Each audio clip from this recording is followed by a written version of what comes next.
Audio Bible, 1 Samuel, chapter 1. Now there was a man named Elkanah, who was from Ramathaim Zophim, in the hill country of Ephraim. He was the son of Jeroham, the son of Elihu, the son of Tohu, the son of Zuph, an Ephraimite. He had 2 wives, one named Hannah, and the other Peninnah. And Peninnah had children, but Hannah had none. Year after year, Elkanah would go up from his city to worship and sacrifice to the Lord of hosts at Shiloh, where Eli's 2 sons, Hophni and Phinehas, were priests to the Lord. And whenever the day came for Elkanah to present his sacrifice, he would give portions to his wife Peninnah and to all her sons and daughters. But to Hannah he would give a double portion, for he loved her even though the Lord had closed her womb. Because the Lord had closed Hannah's womb, her rival would provoke her viciously to taunt her, and this went on year after year. Whenever Hannah went up to the house of the Lord, her rival taunted her until she wept and would not eat.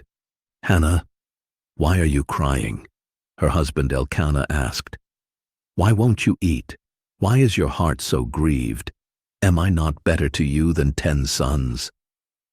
So after they had finished eating and drinking in Shiloh, Hannah stood up. Now Eli the priest was sitting on a chair by the doorpost of the temple of the Lord. In her bitter distress, Hannah prayed to the Lord and wept with many tears. And she made a vow, saying, "O Lord of hosts, if only you will look upon the affliction of your maidservant and remember me, not forgetting your maidservant, but giving her a son, then I will dedicate him to the Lord all the days of his life, and no razor shall ever touch his head." As Hannah kept on praying before the Lord, Eli watched her mouth. Hannah was praying in her heart, and though her lips were moving, her voice could not be heard. So Eli thought she was drunk and said to her, "How long will you be drunk? Put away your wine."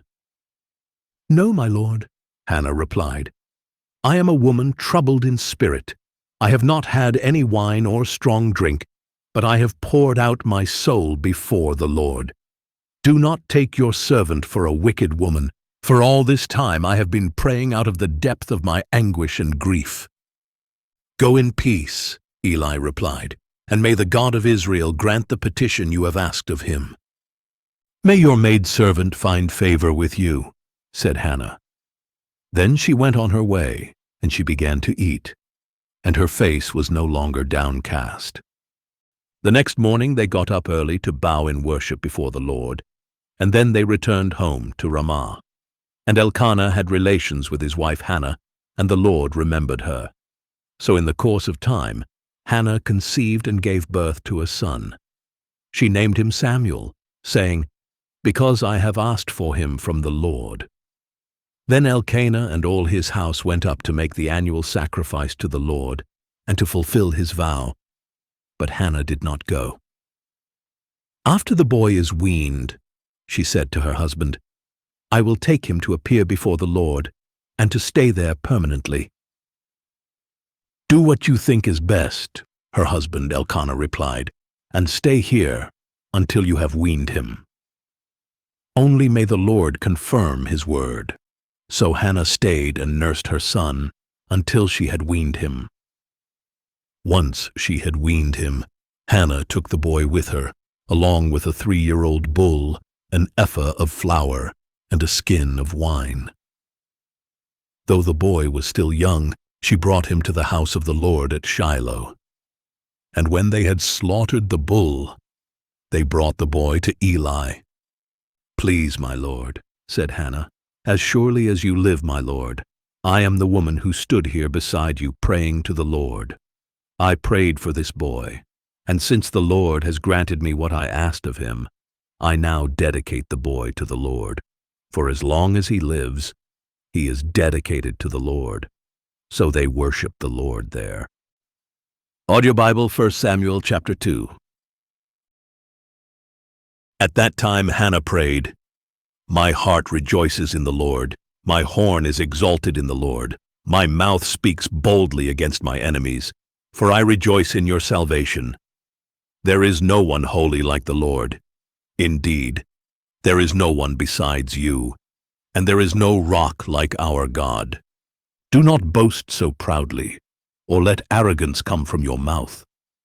For the Lord is a God who knows, and by him actions are weighed. The bows of the mighty are broken, but the feeble are equipped with strength. The well-fed hire themselves out for food, but the starving hunger no more. The barren woman gives birth to 7, but she who has many sons pines away. The Lord brings death and gives life. He brings down to Sheol and raises up. The Lord sends poverty and wealth. He humbles and he exalts. He raises the poor from the dust and lifts the needy from the ash heap. He seats them among princes and bestows on them a throne of honor. For the foundations of the earth are the Lord's, and upon them he has set the world. He guards the steps of his faithful ones, but the wicked perish in darkness. For by his own strength shall no man prevail. Those who oppose the Lord will be shattered. He will thunder from heaven against them. The Lord will judge the ends of the earth and will give power to his king. He will exalt the horn of his anointed. Then Elkanah went home to Ramah, but the boy began ministering to the Lord before Eli the priest. Now the sons of Eli were wicked men. They had no regard for the Lord or for the custom of the priests with the people. When any man offered a sacrifice, the servant of the priest would come with a 3-pronged meat fork, while the meat was boiling, and plunge it into the pan or kettle or cauldron or cooking pot, and the priest would claim for himself whatever the meat fork brought up. This is how they treated all the Israelites who came to Shiloh. Even before the fat was burned, the servant of the priest would come and say to the man who was sacrificing, "Give the priest some meat to roast, because he will not accept boiled meat from you, but only raw." And if any man said to him, "The fat must be burned first, then you may take whatever you want," the servant would reply, "No, you must give it to me right now. If you refuse, I will take it by force." Thus the sin of these young men was severe in the sight of the Lord, for they were treating the Lord's offering with contempt. Now Samuel was ministering before the Lord, a boy wearing a linen ephod. Each year his mother would make him a little robe and bring it to him when she went with her husband to offer the annual sacrifice. And Eli would bless Elkanah and his wife, saying, "May the Lord give you children by this woman in place of the one she dedicated to the Lord." Then they would go home. So the Lord attended to Hannah, and she conceived and gave birth to 3 sons and 2 daughters. Meanwhile, the boy Samuel grew up in the presence of the Lord. Now Eli was very old, and he heard about everything his sons were doing to all Israel, and how they were sleeping with the women who served at the entrance to the tent of meeting. "Why are you doing these things?" Eli said to his sons. "I hear about your wicked deeds from all these people. No, my sons, it is not a good report I hear circulating among the Lord's people. If a man sins against another man, God can intercede for him. But if a man sins against the Lord, who can intercede for him?" But they would not listen to their father, since the Lord intended to put them to death. And the boy Samuel continued to grow in stature and in favor with the Lord and with man. Then a man of God came to Eli and told him, "This is what the Lord says. Did I not clearly reveal myself to your father's house when they were in Egypt under Pharaoh's house? And out of all the tribes of Israel I selected your father to be my priest, to offer sacrifices on my altar, to burn incense, and to wear an ephod in my presence. I also gave to the house of your father all the food offerings of the Israelites. Why then do you kick at my sacrifice and offering that I have prescribed for my dwelling place? You have honored your sons more than me by fattening yourselves with the best of all the offerings of my people Israel. Therefore the Lord, the God of Israel, declares, I did indeed say that your house and the house of your father would walk before me forever. But now the Lord declares, "Far be it from me, for I will honor those who honor me, but those who despise me will be disdained. Behold, the days are coming when I will cut off your strength and the strength of your father's house, so that no one in it will reach old age. You will see distress in my dwelling place. Despite all that is good in Israel, no one in your house will ever again reach old age. And every one of you that I do not cut off from my altar, I will cause your eyes to fail and your heart to grieve. All your descendants will die by the sword of men. And this sign shall come to you concerning your 2 sons, Hophni and Phinehas. They will both die on the same day. Then I will raise up for myself a faithful priest. He will do whatever is in my heart and mind, and I will build for him an enduring house, and he will walk before my anointed one for all time. And everyone left in your house will come and bow down to him for a piece of silver or a morsel of bread, pleading, 'Please appoint me to some priestly office so that I can eat a piece of bread.'" Audio Bible, 1 Samuel chapter 3. And the boy Samuel ministered to the Lord before Eli. Now in those days the word of the Lord was rare, and visions were scarce. And at that time Eli, whose eyesight had grown so dim that he could not see, was lying in his room. Before the lamp of God had gone out, Samuel was lying down in the temple of the Lord, where the ark of God was located. Then the Lord called to Samuel, and he answered, "Here I am."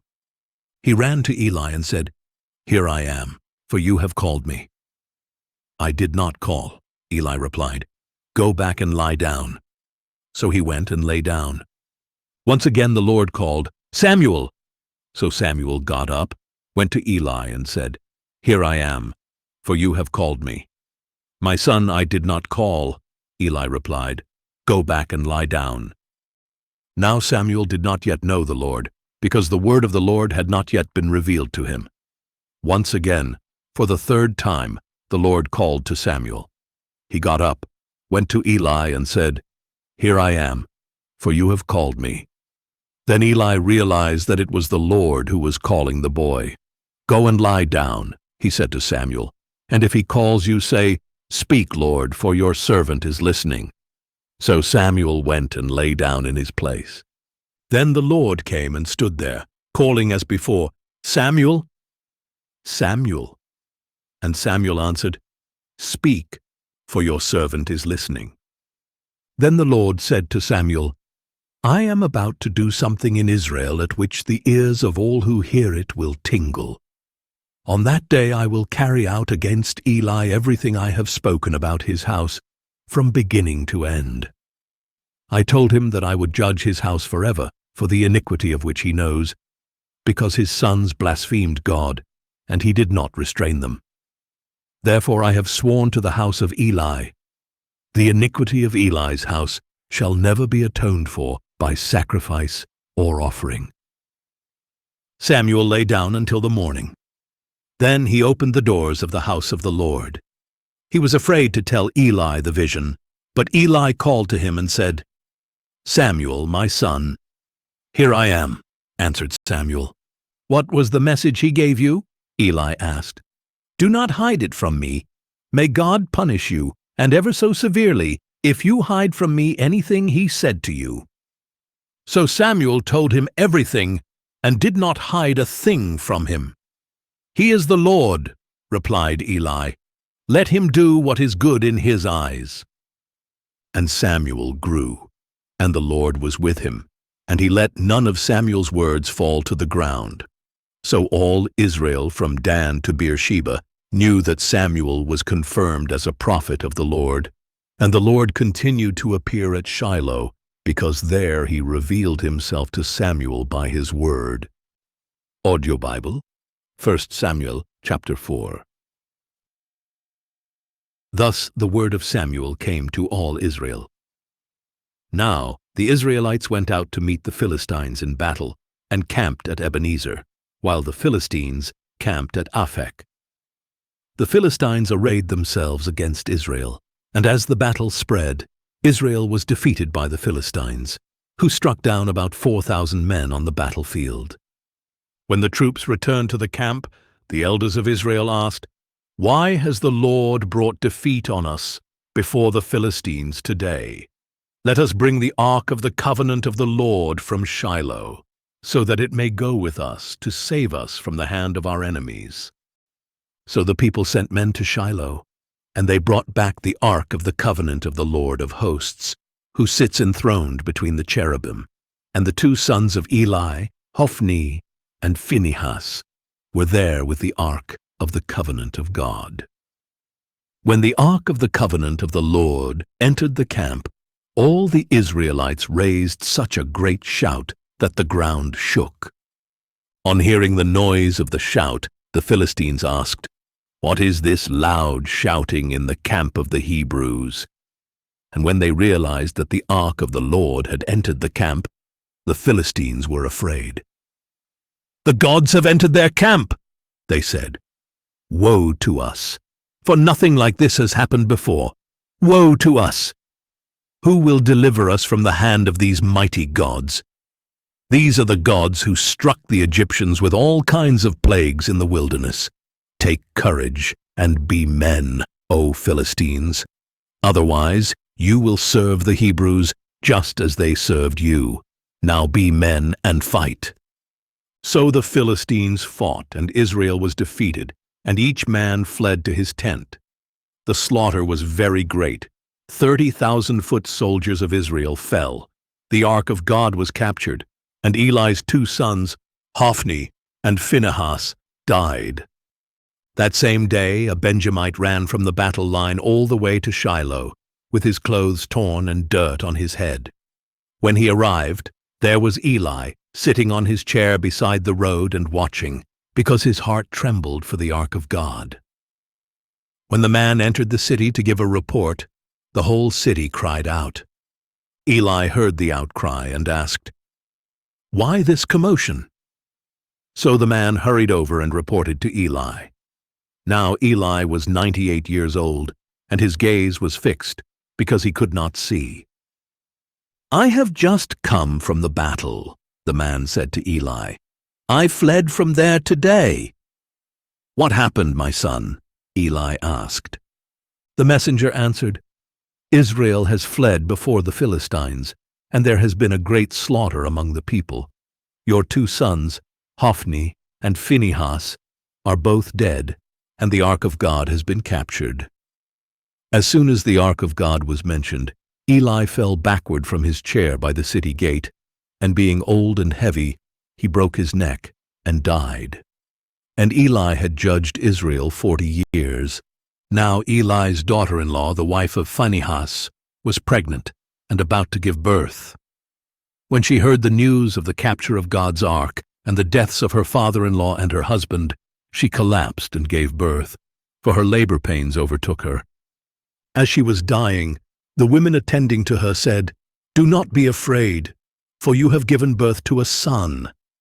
But she did not respond or pay any heed, and she named the boy Ichabod, saying, "The glory has departed from Israel, because the ark of God had been captured, and her father-in-law and her husband had been killed." "The glory has departed from Israel," she said, "for the ark of God has been captured." Audio Bible, 1 Samuel, chapter 5.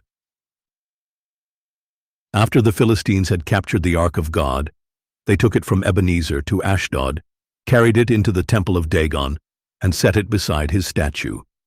When the people of Ashdod got up early the next morning, there was Dagon, fallen on his face before the ark of the Lord.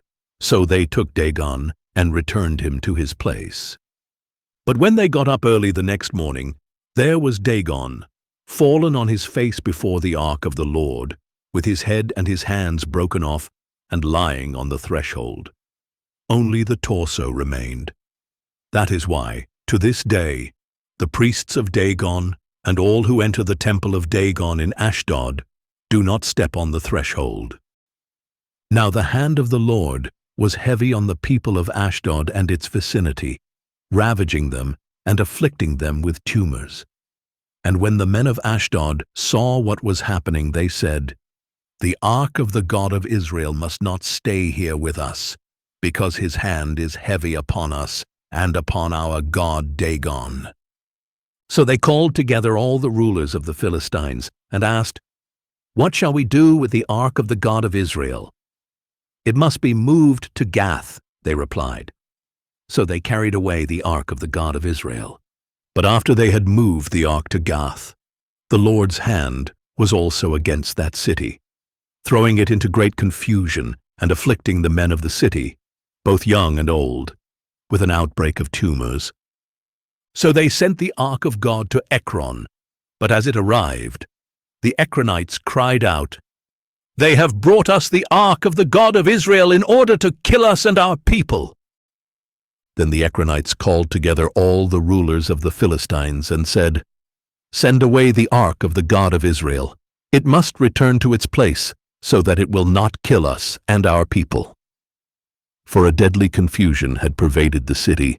The hand of God was very heavy upon it. Those who did not die were afflicted with tumors, and the outcry of the city went up to heaven.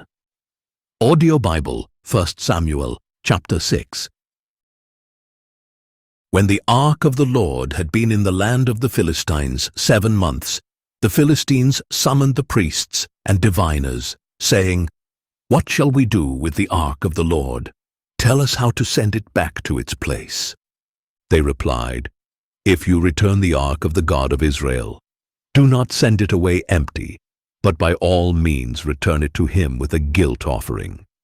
Then you will be healed, and you will understand why his hand has not been lifted from you." "What guilt offering should we send back to him?" asked the Philistines. 5 gold tumors and 5 gold rats," they said, "according to the number of rulers of the Philistines, since the same plague has struck both you and your rulers. Make images of your tumors and of the rats that are ravaging the land. Give glory to the God of Israel, and perhaps he will lift his hand from you and your gods and your land. Why harden your hearts as the Egyptians and Pharaoh hardened theirs? When he afflicted them, did they not send the people out so they could go on their way? Now, therefore, prepare 1 new cart with 2 milk cows that have never been yoked. Hitch the cows to the cart, but take their calves away and pen them up. Take the ark of the Lord, set it on the cart, and in a chest beside it, put the gold objects you are sending back to him as a guilt offering. Then send the ark on its way, but keep watching it. If it goes up the road to its homeland, toward Beth Shemesh, it is the Lord who has brought on us this great disaster. But if it does not, then we will know that it was not his hand that punished us, and that it happened by chance." So the men did as instructed. They took 2 milk cows, hitched them to the cart, and penned up their calves. Then they put the ark of the Lord on the cart, along with the chest containing the gold rats and the images of the tumors. And the cows headed straight up the road toward Beth Shemesh, staying on that one highway and lowing as they went, never straying to the right or to the left. The rulers of the Philistines followed behind them to the border of Beth Shemesh. Now the people of Beth Shemesh were harvesting wheat in the valley, and when they looked up and saw the ark, they were overjoyed at the sight. The cart came to the field of Joshua of Beth Shemesh, and stopped there near a large rock. The people chopped up the cart, and offered the cows as a burnt offering to the Lord. And the Levites took down the ark of the Lord and the chest containing the gold objects, and they placed them on the large rock. That day the men of Beth Shemesh offered burnt offerings and made sacrifices to the Lord. And when the 5 rulers of the Philistines saw this, they returned to Ekron that same day. As a guilt offering to the Lord, the Philistines had sent back 1 gold tumor for each city: Ashdod, Gaza, Ashkelon, Gath, and Ekron. The number of gold rats also corresponded to the number of Philistine cities belonging to the 5 rulers, the fortified cities, and their outlying villages. And the large rock on which they placed the ark of the Lord stands to this day in the field of Joshua of Beth-Shemesh. But God struck down some of the people of Beth-Shemesh because they looked inside the ark of the Lord. He struck down 70 men, and the people mourned, because the Lord had struck them with a great slaughter. The men of Beth-Shemesh asked, "Who can stand in the presence of the Lord, this holy God? To whom should the ark go up from here?" So they sent messengers to the people of Kiriath-Jearim, saying, "The Philistines have returned the ark of the Lord. Come down and take it up with you." Audio Bible, 1 Samuel, chapter 7.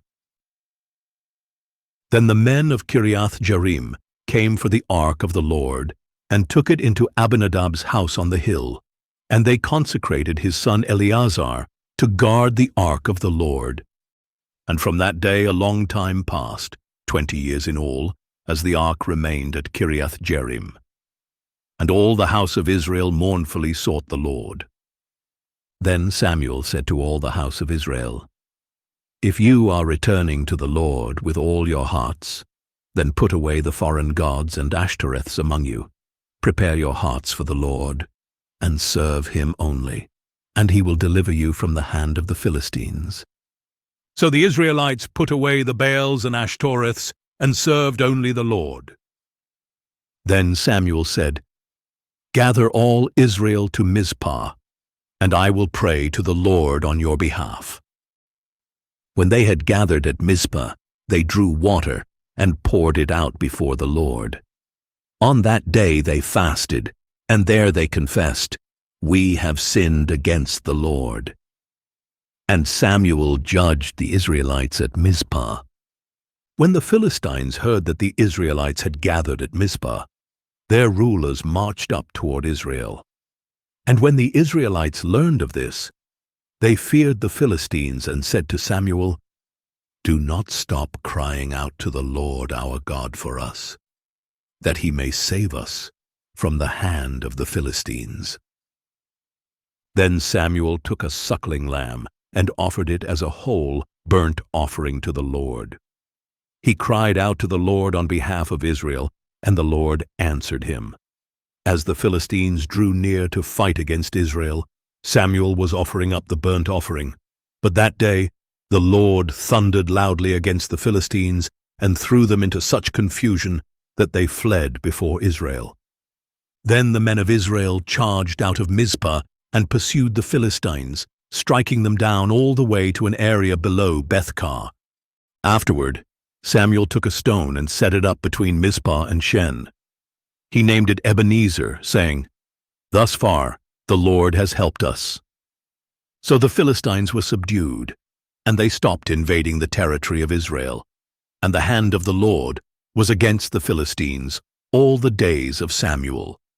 The cities from Ekron to Gath, which the Philistines had taken, were restored to Israel, who also delivered the surrounding territory from the hand of the Philistines. And there was peace between the Israelites and the Amorites. So Samuel judged Israel all the days of his life. Every year he would go on a circuit from Bethel to Gilgal to Mizpah, judging Israel in all these places. Then he would return to Ramah because his home was there, and there he judged Israel and built an altar to the Lord. We Audio Bible, 1 Samuel, chapter 8. When Samuel grew old, he appointed his sons as judges over Israel. The name of his firstborn son was Joel, and the name of his second was Abijah. They were judges in Beersheba. But his sons did not walk in his ways. They turned aside toward dishonest gain, accepting bribes and perverting justice. So all the elders of Israel gathered together and came to Samuel at Ramah. "Look," they said, "you are old, and your sons do not walk in your ways. Now appoint a king to judge us like all the other nations." But when they said, "Give us a king to judge us," their demand was displeasing in the sight of Samuel. So he prayed to the Lord. And the Lord said to Samuel, "Listen to the voice of the people in all that they say to you. For it is not you they have rejected, but they have rejected me as their king. Just as they have done from the day I brought them up out of Egypt until this day, forsaking me and serving other gods, so they are doing to you. Now listen to their voice, but you must solemnly warn them and show them the manner of the king who will reign over them." So Samuel spoke all the words of the Lord to the people who were asking him for a king. He said, "This will be the manner of the king who will reign over you. He will take your sons and appoint them to serve his own chariots and horses, and to run in front of his chariots. He will appoint some for himself as commanders of thousands and of 50s, and others to plow his ground, to reap his harvest, and to make his weapons of war and equipment for his chariots. And he will take your daughters to be perfumers, cooks, and bakers. He will take the best of your fields and vineyards and olive groves and give them to his servants. He will take a tenth of your grain and grape harvest and give it to his officials and servants. And he will take your menservants and maidservants and your best cattle and donkeys and put them to his own use. He will take a tenth of your flocks, and you yourselves will become his slaves. When that day comes, you will beg for relief from the king you have chosen, but the Lord will not answer you on that day." Nevertheless, the people refused to listen to Samuel. "No," they said, "we must have a king over us. Then we will be like all the other nations, with a king to judge us, to go out before us, and to fight our battles." Samuel listened to all the words of the people and repeated them in the hearing of the Lord. "Listen to their voice," the Lord said to Samuel. "Appoint a king for them." Then Samuel told the men of Israel, "Everyone must go back to his city." Idis. Audio Bible, 1 Samuel, chapter 9. Now there was a Benjamite, a powerful man, whose name was Kish, son of Abiel, the son of Zeror, the son of Bechorath, the son of Aphiah of Benjamin. And he had a son named Saul, choice and handsome, without equal among the Israelites, a head taller than any of the people. One day, the donkeys of Saul's father Kish wandered off, and Kish said to his son Saul, "Take one of the servants and go look for the donkeys." So Saul passed through the hill country of Ephraim, and then through the land of Shalishah. But they did not find the donkeys. He and the servant went through the region of Shalim, but they were not there. Then they went through the land of Benjamin, and still they did not find them. When they reached the land of Zuph, Saul said to his servant, "Come, let us go back, or my father will stop worrying about the donkeys and start worrying about us." "Look," said the servant, "in this city there is a man of God who is highly respected. Everything he says surely comes to pass. Let us go there now. Perhaps he will tell us which way to go." "If we do go," Saul replied, "what can we give the man? For the bread in our packs is gone, and there is no gift to take to the man of God. What do we have?" The servant answered him again. "Look," he said, "I have here in my hand a 1/4 shekel of silver. I will give it to the man of God, and he will tell us our way." Formerly in Israel, a man on his way to inquire of God would say, "Come, let us go to the seer." For the prophet of today was formerly called the seer. "Good," said Saul to his servant. "Come, let us go." So they set out for the city where the man of God was. And as they were climbing the hill to the city, they met some young women coming out to draw water and asked, "Is the seer here?" "Yes, he is ahead of you," they answered. "Hurry now, for today he has come to the city because the people have a sacrifice on the high place. As soon as you enter the city, you will find him before he goes up to the high place to eat. The people will not eat until he comes, because he must bless the sacrifice. After that, the guests will eat. Go up at once. You will find him." So Saul and his servant went up toward the city, and as they were entering it, there was Samuel coming toward them on his way up to the high place. Now on the day before Saul's arrival, the Lord had revealed to Samuel, "At this time tomorrow, I will send you a man from the land of Benjamin, and you are to anoint him ruler over my people Israel. He will save them from the hand of the Philistines. For I have looked upon my people, because their cry has come to me." When Samuel saw Saul, the Lord told him, "Here is the man of whom I spoke. He shall rule over my people." Saul approached Samuel in the gateway and asked, "Would you please tell me where the seer's house is?" "I am the seer," Samuel replied. "Go up before me to the high place, for you shall eat with me today. And when I send you off in the morning, I will tell you all that is in your heart. As for the donkeys you lost 3 days ago, do not worry about them, for they have been found. And upon whom is all the desire of Israel, if not upon you and all your father's house?" Saul replied, "Am I not a Benjamite from the smallest tribe of Israel? And is not my clan the least of all the clans of Benjamin? So why would you say such a thing to me?" Then Samuel took Saul and his servant, brought them into the hall, and seated them in the place of honor among those who were invited, about 30 in all. And Samuel said to the cook, "Bring the portion I gave you and told you to set aside." So the cook picked up the leg and what was attached to it, and set it before Saul. Then Samuel said, "Here is what was kept back. It was set apart for you. Eat, for it has been kept for you for this occasion, from the time I said, 'I have invited the people.'" So Saul dined with Samuel that day. And after they had come down from the high place into the city, Samuel spoke with Saul on the roof of his house. They got up early in the morning, and just before dawn, Samuel called to Saul on the roof, "Get ready, and I will send you on your way." So Saul got ready, and both he and Samuel went outside together. As they were going down to the edge of the city, Samuel said to Saul, "Tell the servant to go on ahead of us, but you stay for a while, and I will reveal to you the word of God." So the servant went on. Audio Bible, 1 Samuel, chapter 10. Then Samuel took a flask of oil, poured it on Saul's head, kissed him, and said, "Has not the Lord anointed you ruler over his inheritance?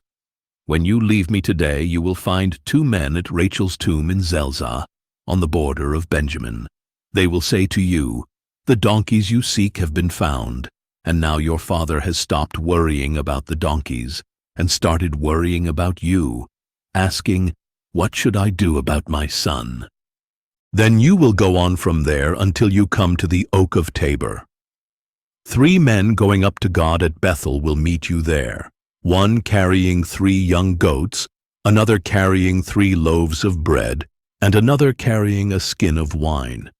They will greet you and give you 2 loaves of bread, which you will accept from their hands. After that, you will come to Gibeah of God, where the Philistines have an outpost. As you approach the city, you will meet a group of prophets coming down from the high place, preceded by harps, tambourines, flutes, and lyres, and they will be prophesying. Then the Spirit of the Lord will rush upon you, and you will prophesy with them, and you will be transformed into a different person. When these signs have come, do as the occasion demands, for God is with you. And you shall go before me to Gilgal, and surely I will come to you to offer burnt offerings and to sacrifice peace offerings. Wait 7 days until I come to you and show you what you are to do." As Saul turned to leave Samuel, God changed Saul's heart, and all the signs came to pass that day. When Saul and his servant arrived at Gibeah, a group of prophets met him. Then the Spirit of God rushed upon him, and he prophesied along with them. When all those who had formerly known Saul saw him prophesying with the prophets, they asked one another, "What has happened to the son of Kish? Is Saul also among the prophets?" Then a man who lived there replied, "And who is their father?" So the saying became a proverb, Is Saul also among the prophets?" And when Saul had finished prophesying, he went up to the high place. Now Saul's uncle asked him and his servant, "Where did you go?" "To look for the donkeys," Saul replied. "When we saw they were not to be found, we went to Samuel." "Tell me," Saul's uncle asked, "what did Samuel say to you?" And Saul replied, "He assured us that the donkeys had been found." But Saul did not tell his uncle what Samuel had said about the kingship. After this, Samuel summoned the people to the Lord at Mizpah, and said to the Israelites, "This is what the Lord, the God of Israel, says. I brought Israel up out of Egypt, and I rescued you from the hands of the Egyptians and of all the kingdoms that oppressed you. But today you have rejected your God, who saves you from all your troubles and afflictions, and you have said to him, 'No, set a king over us.' Now therefore present yourselves before the Lord by your tribes and clans." Thus Samuel had all the tribes of Israel come forward, and the tribe of Benjamin was selected. Then he had the tribe of Benjamin come forward by its clans, and the clan of Matri was selected. Finally, Saul, son of Kish, was selected. But when they looked for him, they could not find him.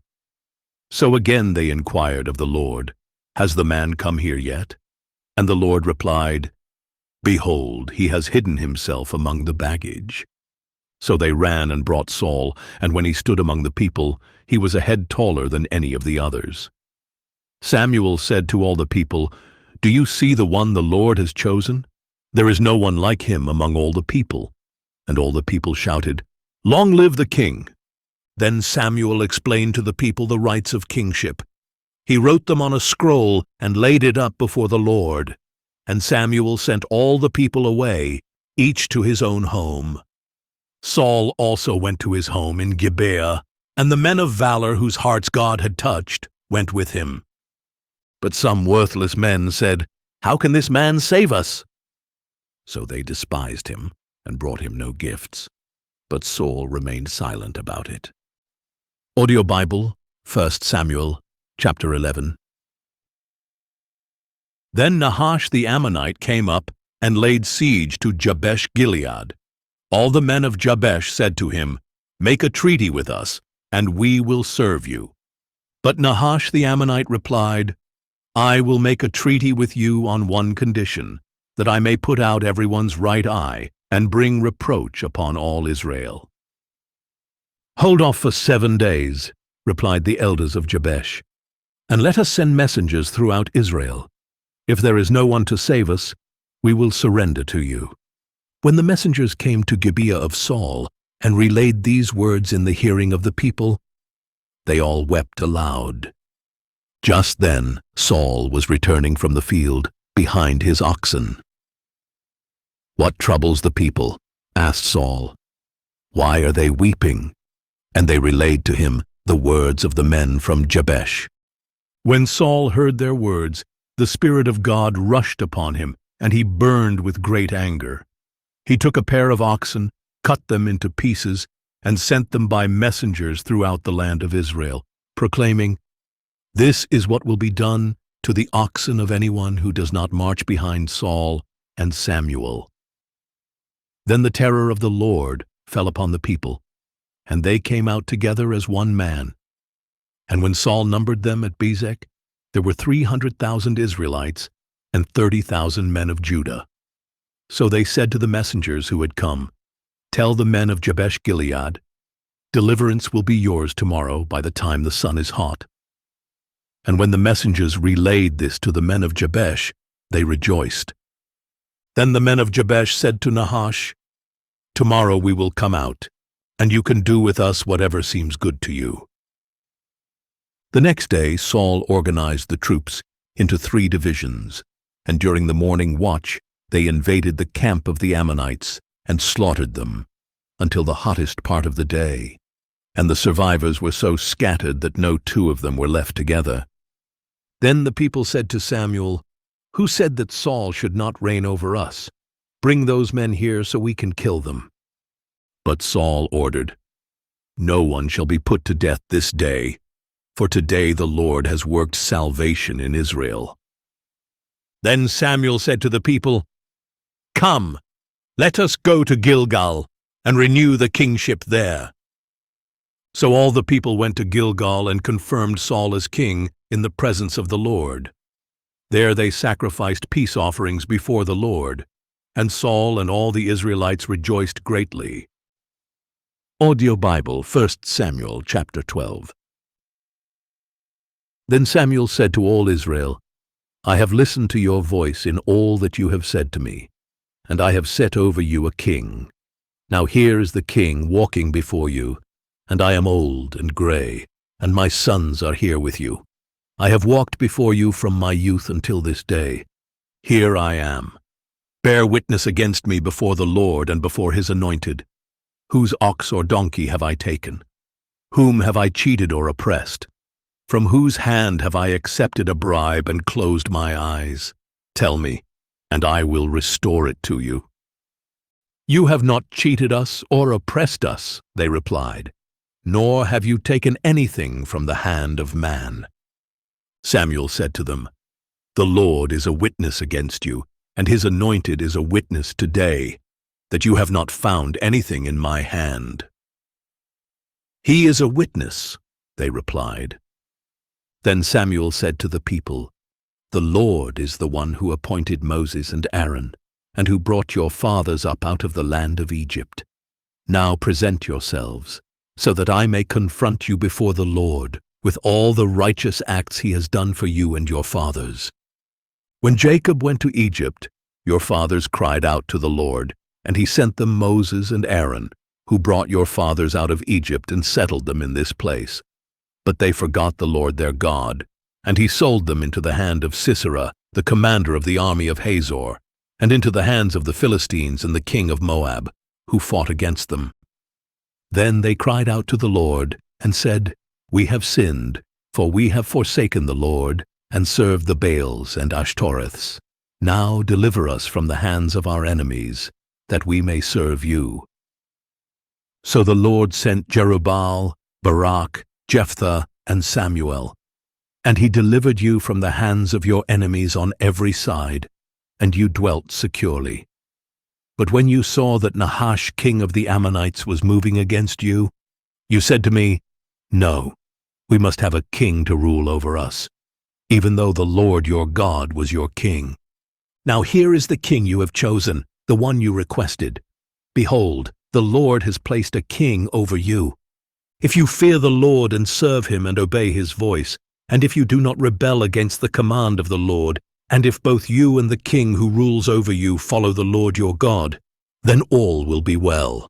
But if you disobey the Lord and rebel against his command, then the hand of the Lord will be against you as it was against your fathers.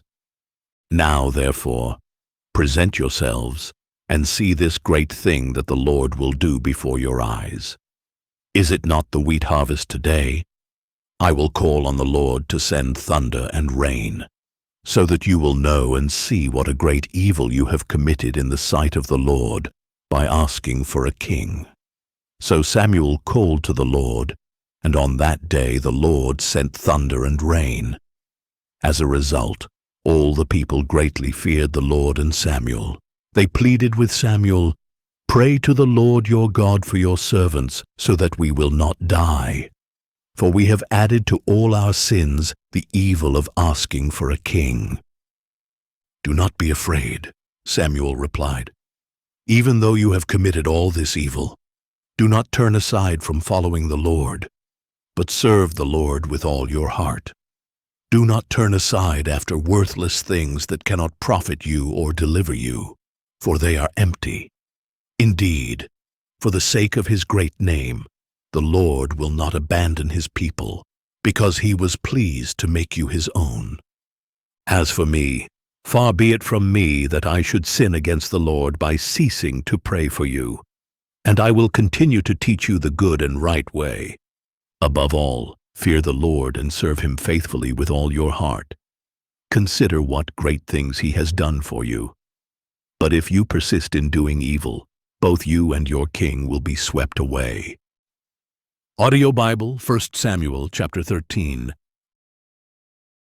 Saul was 30 years old when he became king, and he reigned over Israel 42 years.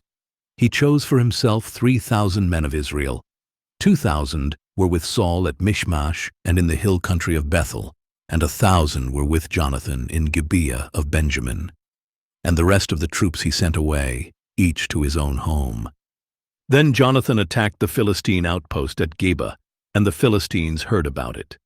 So Saul blew the ram's horn throughout the land, saying, "Let the Hebrews hear."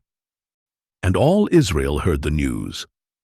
Saul has attacked an outpost of the Philistines, and now Israel has become a stench to the Philistines. Then the people were summoned to join Saul at Gilgal. Now the Philistines assembled to fight against Israel with 3,000 chariots, 6,000 horsemen, and troops as numerous as the sand on the seashore. They went up and camped at Michmash, east of Beth-aven. Seeing that they were in danger because their troops were hard-pressed, the men of Israel hid in caves and thickets, among the rocks, and in cellars and cisterns. Some Hebrews even crossed the Jordan into the land of Gad and Gilead. Saul, however, remained at Gilgal, and all his troops were quaking in fear. And Saul waited 7 days for the time appointed by Samuel, but Samuel did not come to Gilgal, and the troops began to desert Saul. So he said, "Bring me the burnt offering and the peace offerings." And he offered up the burnt offering.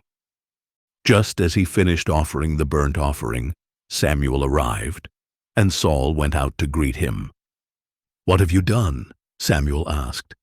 And Saul replied, "When I saw that the troops were deserting me, and that you did not come at the appointed time, and the Philistines were gathering at Michmash, I thought, now the Philistines will descend upon me at Gilgal, and I have not sought the favor of the Lord.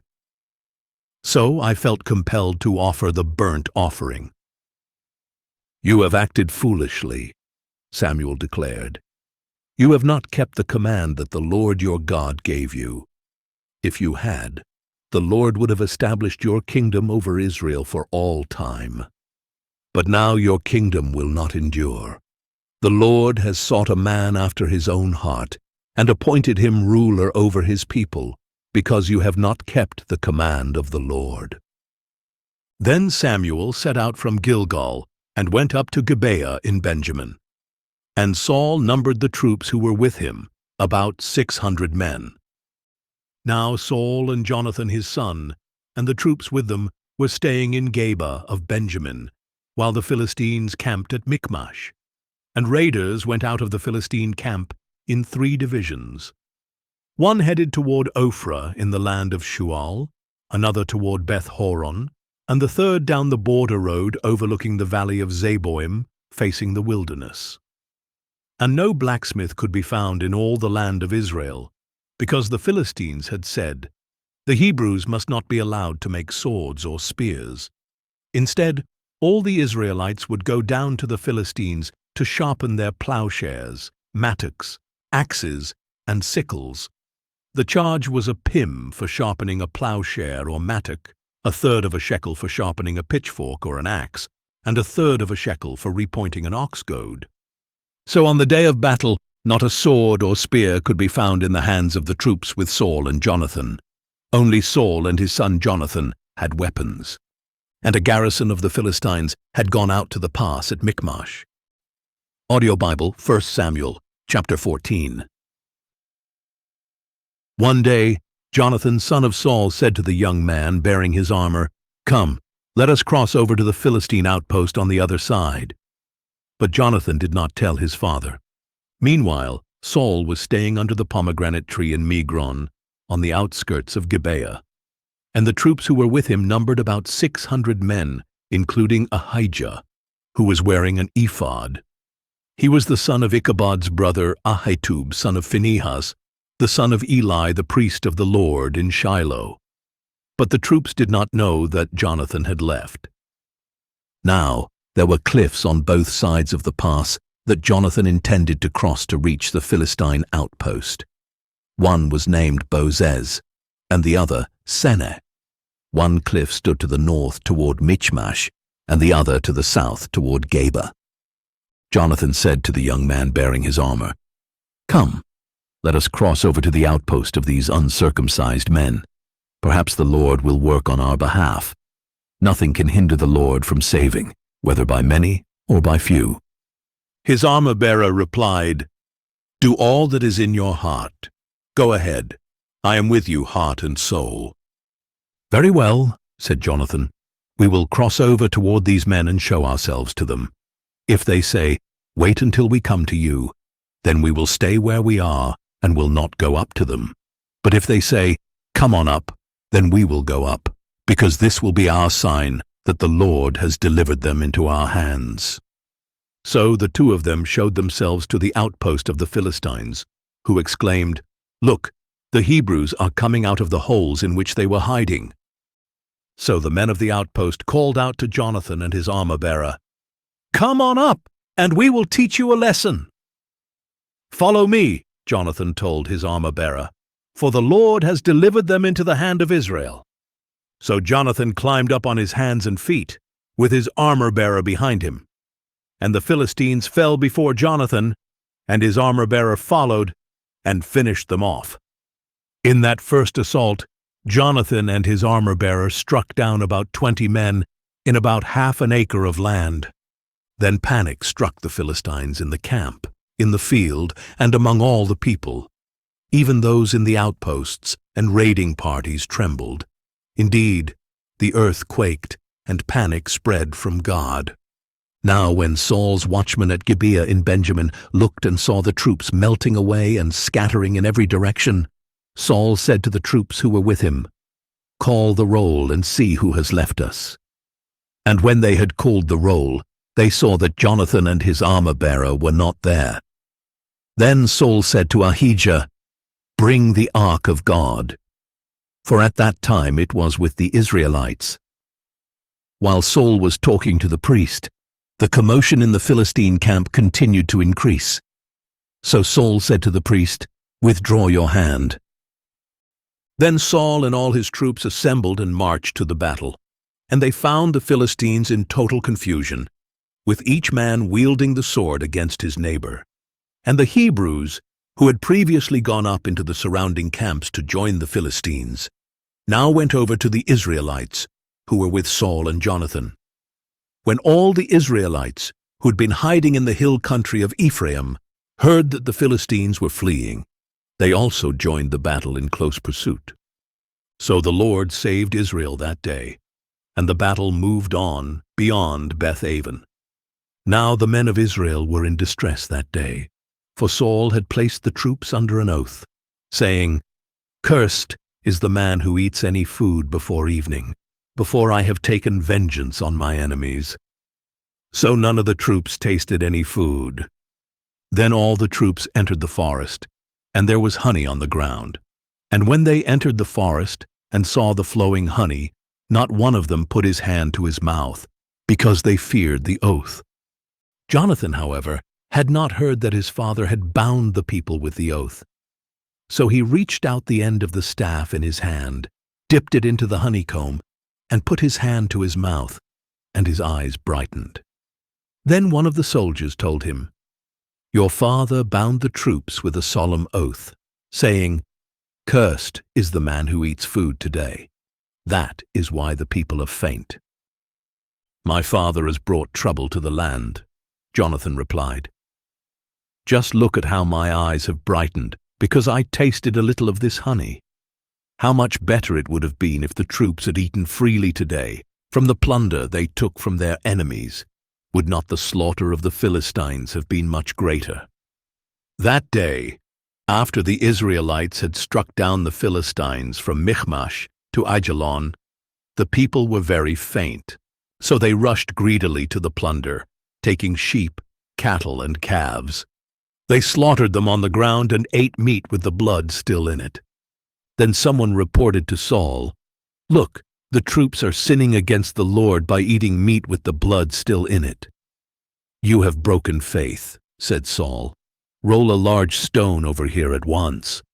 Then he said, "Go among the troops and tell them, each man must bring me his ox or his sheep, slaughter them in this place, and then eat.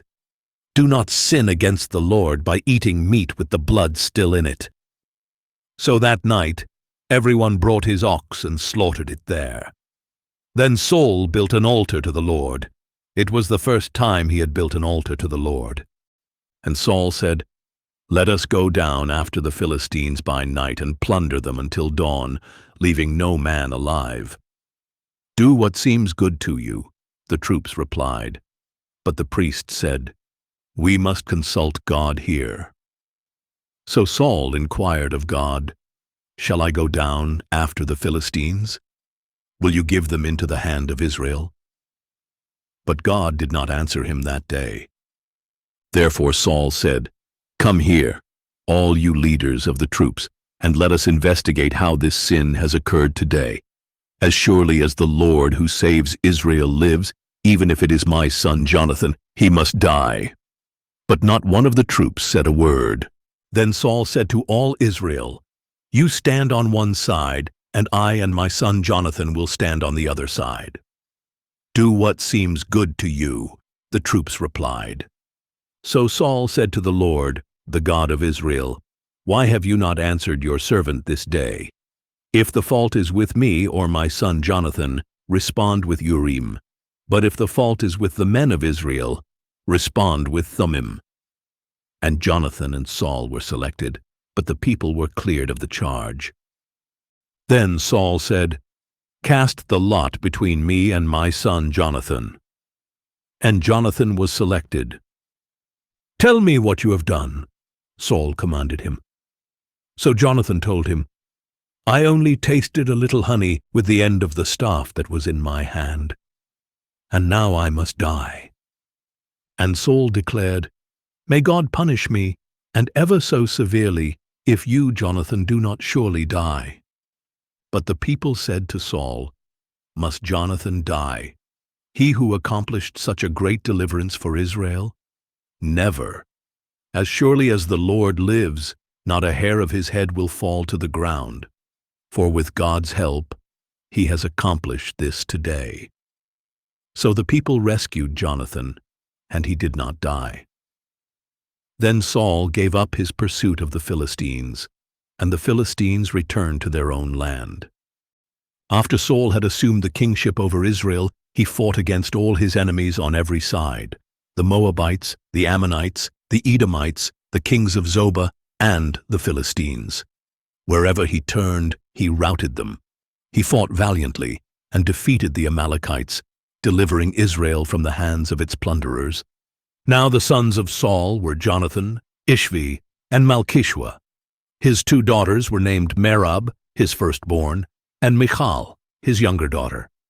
His wife's name was Ahinoam, daughter of Ahimaaz. The name of the commander of his army was Abner, the son of Saul's uncle Ner. Saul's father Kish and Abner's father Ner were sons of Abiel. And the war with the Philistines was fierce for all the days of Saul.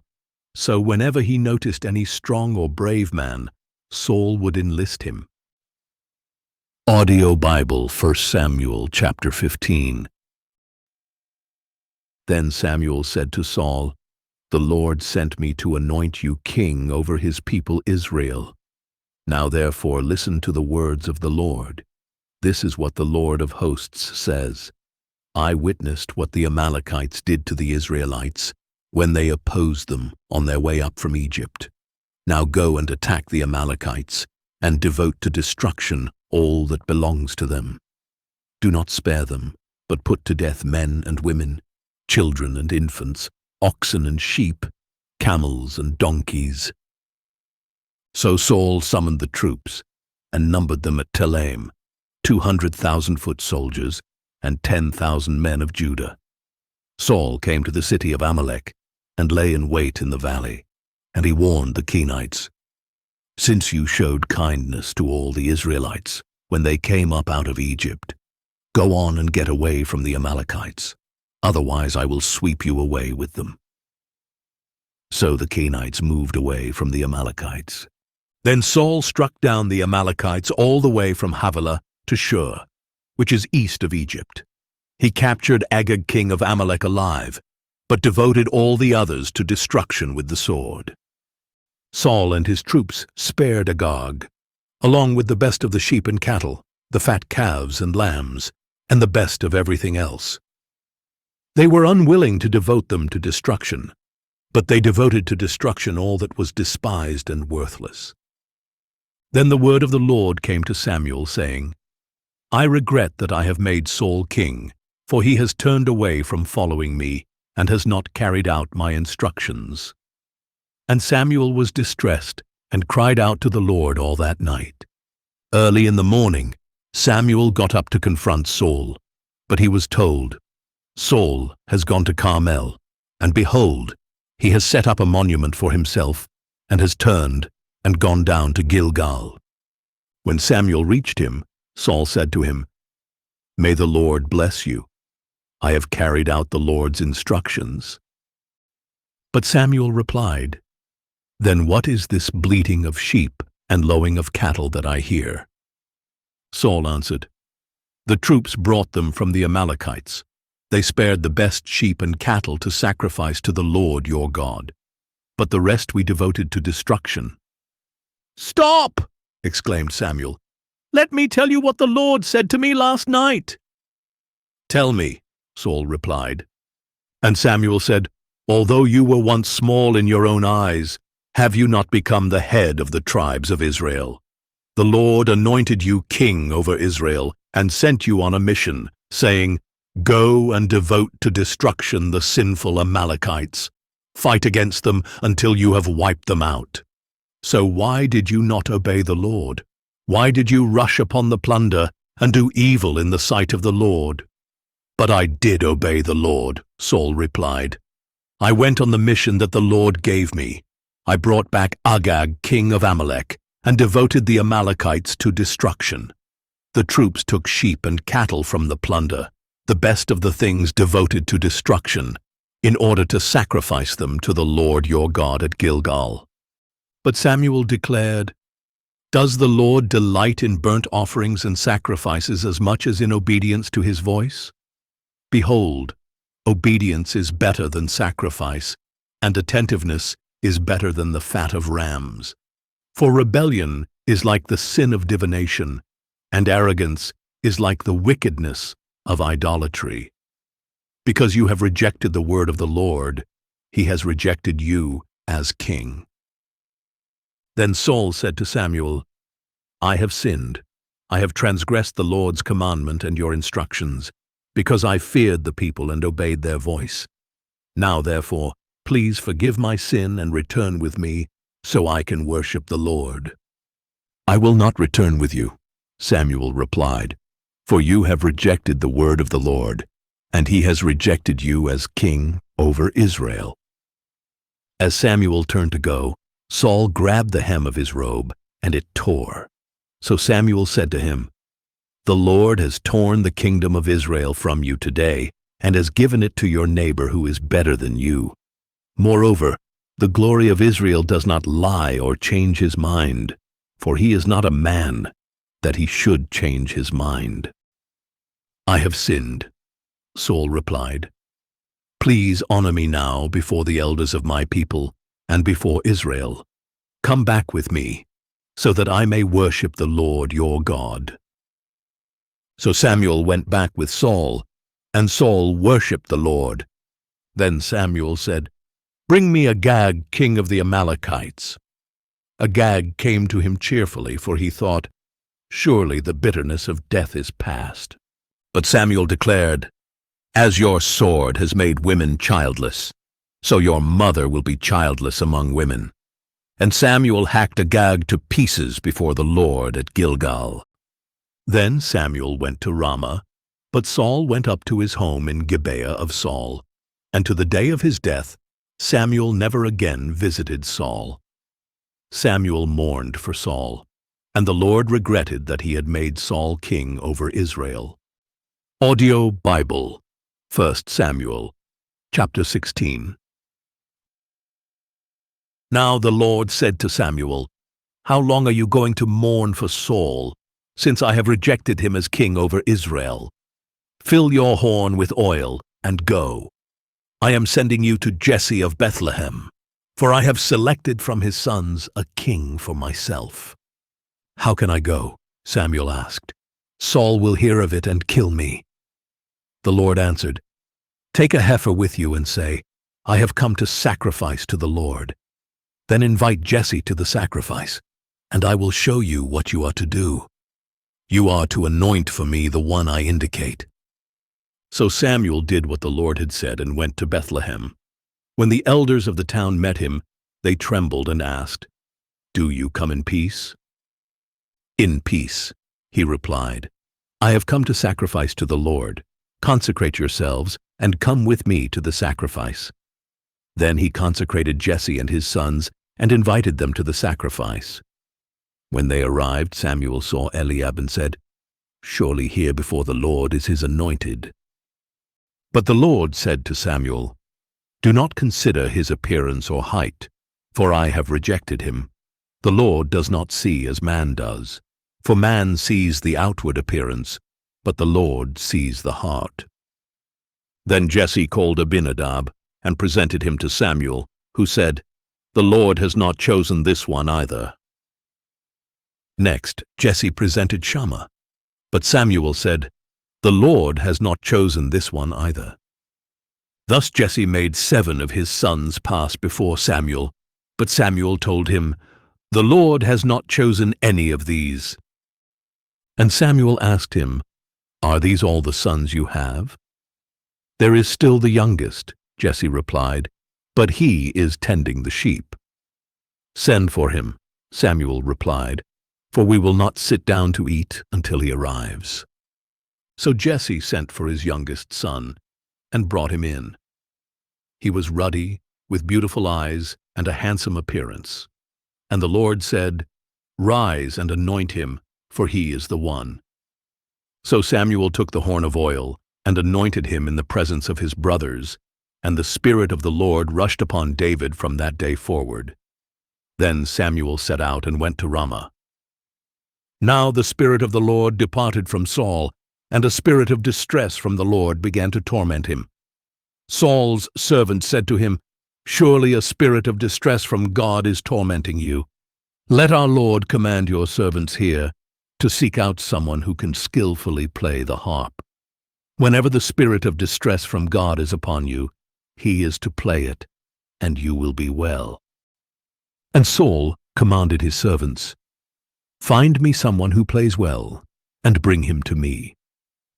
One of the servants answered, "I have seen a son of Jesse of Bethlehem, who knows how to play the harp.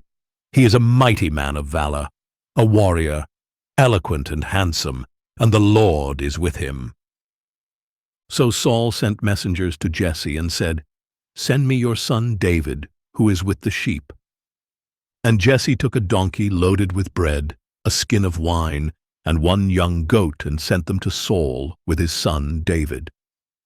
When David came to Saul and entered his service, Saul loved him very much, and David became his armor-bearer. Then Saul sent word to Jesse, saying, "Let David remain in my service, for I am pleased with him." And whenever the Spirit from God came upon Saul, David would pick up his harp and play. Then Saul would find relief and feel better, and the spirit of distress would depart from him.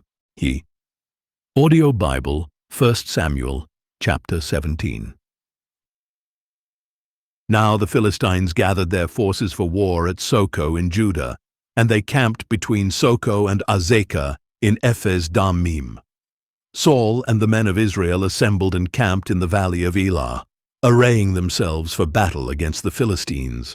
The Philistines stood on one hill, and the Israelites stood on another, with the valley between them. Then a champion named Goliath, who was from Gath, came out from the Philistine camp. He was 6 cubits and a span in height, and he had a bronze helmet on his head. He wore a bronze coat of mail, weighing 5,000 shekels, and he had armor of bronze on his legs, and a javelin of bronze slung between his shoulders. The shaft of his spear was like a weaver's beam, and its iron point weighed 600 shekels. In addition, his shield-bearer went before him. And Goliath stood and shouted to the ranks of Israel, "Why do you come out and array yourselves for battle? Am I not a Philistine, and are you not servants of Saul? Choose one of your men, and have him come down against me. If he is able to fight me and kill me, then we will be your servants. But if I prevail against him and kill him, then you shall be our servants and work for us." Then the Philistine said, "I defy the ranks of Israel this day. Give me a man to fight." On hearing the words of the Philistine, Saul and all the Israelites were dismayed and greatly afraid. Now David was the son of a man named Jesse, an Ephrathite from Bethlehem of Judah, who had 8 sons. And in the days of Saul, Jesse was old and well along in years. The 3 older sons of Jesse had followed Saul into battle. The firstborn was Eliab, the second was Abinadab, and the third was Shammah, and David was the youngest. The 3 oldest had followed Saul, but David went back and forth from Saul to tend his father's sheep in Bethlehem. For 40 days the Philistine came forward every morning and evening to take his stand. One day Jesse said to his son David, "Take this ephah of roasted grain and these 10 loaves of bread for your brothers and hurry to their camp. Take also these 10 portions of cheese to the commander of their unit. Check on the welfare of your brothers and bring back an assurance from them. They are with Saul and all the men of Israel in the valley of Elah, fighting against the Philistines." So David got up early in the morning, left the flock with a keeper, loaded up, and set out as Jesse had instructed him. He reached the camp as the army was marching out to its position and shouting the battle cry, and Israel and the Philistines arrayed in formation against each other. Then David left his supplies in the care of the quartermaster and ran to the battle line. When he arrived, he asked his brothers how they were doing. And as he was speaking with them, suddenly the champion named Goliath, the Philistine from Gath, came forward from the ranks of the Philistines and shouted his usual words, which David also heard. When all the men of Israel saw Goliath, they fled from him in great fear. Now the men of Israel had been saying, "Do you see how this man keeps coming out to defy Israel? To the man who kills him the king will give great riches, and he will give him his daughter in marriage and exempt his father's house from taxation in Israel." David asked the men who were standing with him, "What will be done for the man who kills this Philistine and removes this disgrace from Israel? Just who is this uncircumcised Philistine that he should defy the armies of the living God?" The people told him about the offer, saying, "That is what will be done for the man who kills him." Now when David's oldest brother Eliab heard him speaking to the men, his anger burned against David. "Why have you come down here?" he asked. "And with whom did you leave those few sheep in the wilderness? I know your pride and wickedness of heart. You have come down to see the battle." "What have I done now?" said David. "Was it not just a question?" Then he turned from him toward another and asked about the offer, and those people answered him just as the first ones had answered. Now David's words were overheard and reported to Saul, who sent for him. And David said to Saul, "Let no man's heart fail on account of this Philistine. Your servant will go and fight him." But Saul replied, "You cannot go out against this Philistine to fight him. You are just a boy, and he has been a warrior from his youth." David replied, "Your servant has been tending his father's sheep, and whenever a lion or a bear came and carried off a lamb from the flock, I went after it, struck it down, and delivered the lamb from its mouth. If it reared up against me, I would grab it by its fur, strike it down, and kill it.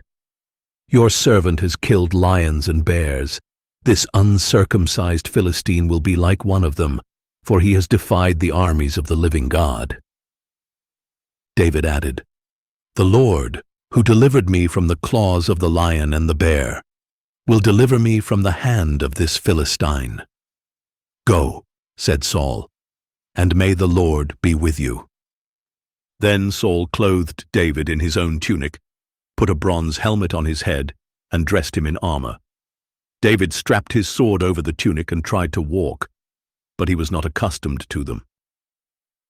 "I cannot walk in these," David said to Saul. "I am not accustomed to them."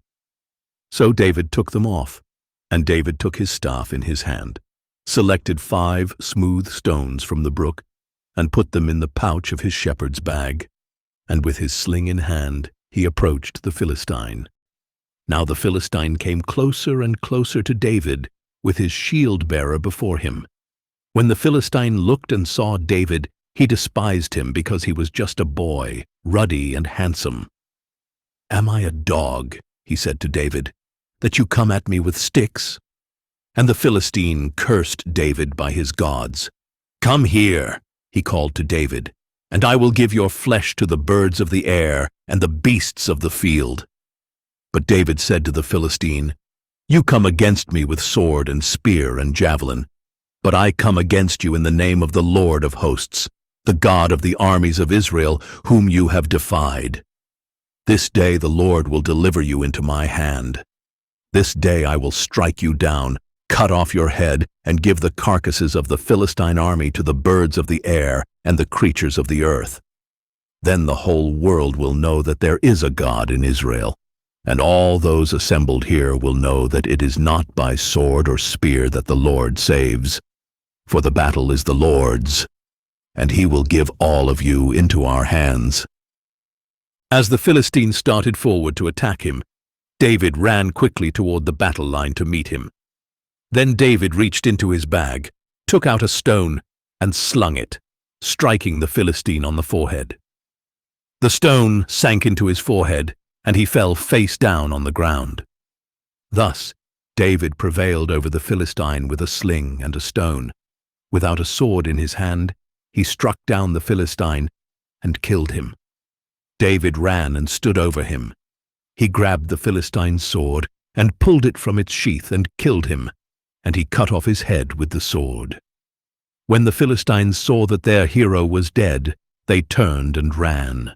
Then the men of Israel and Judah charged forward with a shout and pursued the Philistines to the entrance of Gath and to the gates of Ekron. And the bodies of the Philistines were strewn along the Sharaim road to Gath and Ekron. When the Israelites returned from their pursuit of the Philistines, they plundered their camps. David took the head of the Philistine and brought it to Jerusalem, and he put Goliath's weapons in his own tent. As Saul had watched David going out to confront the Philistine, he said to Abner, the commander of the army, "Abner, whose son is this young man?" "As surely as you live, O king," Abner replied, "I do not know." "Find out whose son this young man is," said the king. So when David returned from killing the Philistine, still holding his head in his hand, Abner took him and brought him before Saul. "Whose son are you, young man?" asked Saul. "I am the son of your servant Jesse of Bethlehem," David replied.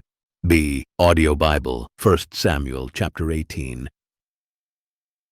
After David had finished speaking with Saul, the souls of Jonathan and David were knit together, and Jonathan loved him as himself. And from that day Saul kept David with him, and did not let him return to his father's house.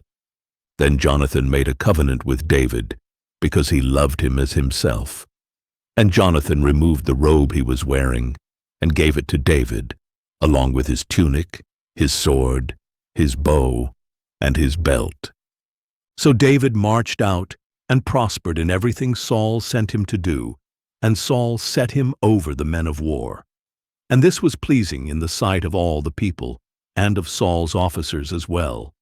As the troops were returning home, after David had killed the Philistine, the women came out of all the cities of Israel to meet King Saul, with singing and dancing, with joyful songs, and with tambourines and other instruments. And as the women danced, they sang out, "Saul has slain his thousands, and David his tens of thousands." And Saul was furious and resented this song. "They have ascribed tens of thousands to David," he said, "but only thousands to me. What more can he have but the kingdom?" And from that day forward, Saul kept a jealous eye on David. The next day, a spirit of distress sent from God came upon Saul, and he prophesied inside the house, while David played the harp as usual. Now Saul was holding a spear, and he hurled it, thinking, "I will pin David to the wall." But David eluded him twice. So Saul was afraid of David, because the Lord was with David but had departed from Saul. Therefore Saul sent David away, and gave him command of 1,000 men.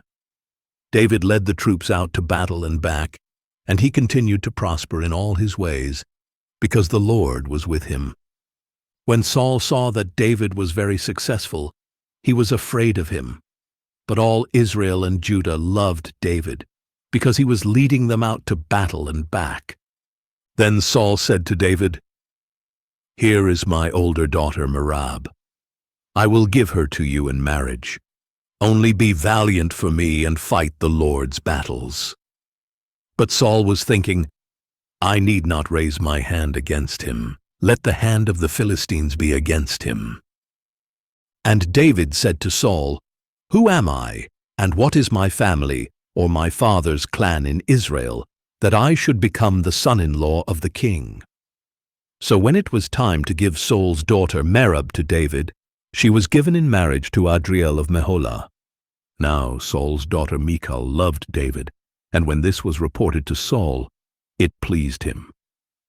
"I will give her to David," Saul thought, "so that she may be a snare to him, and the hand of the Philistines may be against him." So Saul said to David, "For a second time now you can be my son-in-law." Then Saul ordered his servants, "Speak to David privately and tell him, 'Behold, the king is pleased with you, and all his servants love you. Now therefore become his son-in-law.'" But when Saul's servants relayed these words to David, he replied, "Does it seem trivial in your sight to be the son-in-law of the king? I am a poor man and lightly esteemed." And the servants told Saul what David had said. Saul replied, "Say to David, 'The king desires no other dowry but 100 Philistine foreskins as revenge on his enemies.'" But Saul intended to cause David's death at the hands of the Philistines. When the servants reported these terms to David, he was pleased to become the king's son-in-law. Before the wedding day arrived, David and his men went out and killed 200 Philistines. He brought their foreskins and presented them as payment in full to become the king's son-in-law. Then Saul gave his daughter Michal to David in marriage. When Saul realized that the Lord was with David and that his daughter Michal loved David, he grew even more afraid of David. So from then on, Saul was David's enemy. Every time the Philistine commanders came out for battle, David was more successful than all of Saul's officers, so that his name was highly esteemed. Audio Bible, 1 Samuel chapter 19. Then Saul ordered his son Jonathan and all his servants to kill David. But Jonathan delighted greatly in David, so he warned David, saying, "My father Saul intends to kill you. Be on your guard in the morning. Find a secret place and hide there. I will go out and stand beside my father in the field where you are, so I can ask about you. And if I find out anything, I will tell you." Then Jonathan spoke well of David to his father Saul, and said to him, "The king should not sin against his servant David. He has not sinned against you. In fact, his actions have been highly beneficial to you. He took his life in his hands when he struck down the Philistine, and the Lord worked a great salvation for all Israel. You saw it and rejoiced. So why would you sin against innocent blood by killing David for no reason?" Saul listened to the voice of Jonathan and swore an oath. "As surely as the Lord lives, David will not be put to death." So Jonathan summoned David and told him all these things. Then Jonathan brought David to Saul, and David was with Saul as before. When war broke out again, David went out and fought the Philistines and struck them with such a mighty blow that they fled before him. But as Saul was sitting in his house with his spear in his hand, a spirit of distress from the Lord came upon him. While David was playing the harp, Saul tried to pin him to the wall with his spear, but David eluded him, and the spear struck the wall. And David fled and escaped that night. Then Saul sent messengers to David's house to watch him and kill him in the morning. But David's wife Michal warned him, "If you do not run for your life tonight, tomorrow you will be dead." So Michal lowered David from the window, and he ran away and escaped. Then Michal took a household idol and laid it in the bed, placed some goat hair on its head, and covered it with a garment. When Saul sent the messengers to seize David, Michal said, "He is ill." But Saul sent the messengers back to see David and told them, "Bring him up to me in his bed so I can kill him." And when the messengers entered, there was the idol in the bed with the goat hair on its head.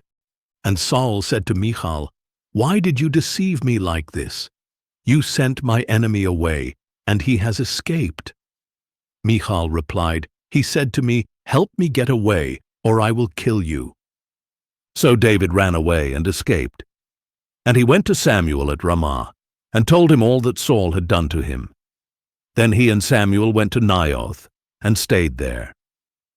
When Saul was told that David was at Naioth in Ramah, he sent messengers to seize him. But when they saw the group of prophets prophesying, with Samuel leading them, the Spirit of God came upon them, and Saul's messengers also began to prophesy. When this was reported to Saul, he sent more messengers, but they began to prophesy as well. So Saul tried again and sent messengers a third time, and even they began to prophesy. Finally, Saul himself left for Ramah and came to the large cistern at Seku, where he asked, "Where are Samuel and David?" "At Naioth in Ramah," he was told. So Saul went to Naioth in Ramah. But the Spirit of God came upon even Saul, and he walked along prophesying until he came to Naioth in Ramah. Then Saul stripped off his robes and also prophesied before Samuel, and he collapsed and lay naked all that day and night. That is why it is said, "Is Saul also among the prophets?" Audio Bible, 1 Samuel, chapter 20. Then David fled from Naioth in Ramah. He came to Jonathan and asked, "What have I done? What is my iniquity? How have I sinned against your father, that he wants to take my life?" "Far from it," Jonathan replied. "You will not die. Indeed, my father does nothing, great or small, without telling me. So why would he hide this matter from me? This cannot be true." But David again vowed, "Your father knows very well that I have found favor in your eyes, and he has said, 'Jonathan must not know of this, or he will be grieved. As surely as the Lord lives, and as you yourself live, there is but a step between me and death.'"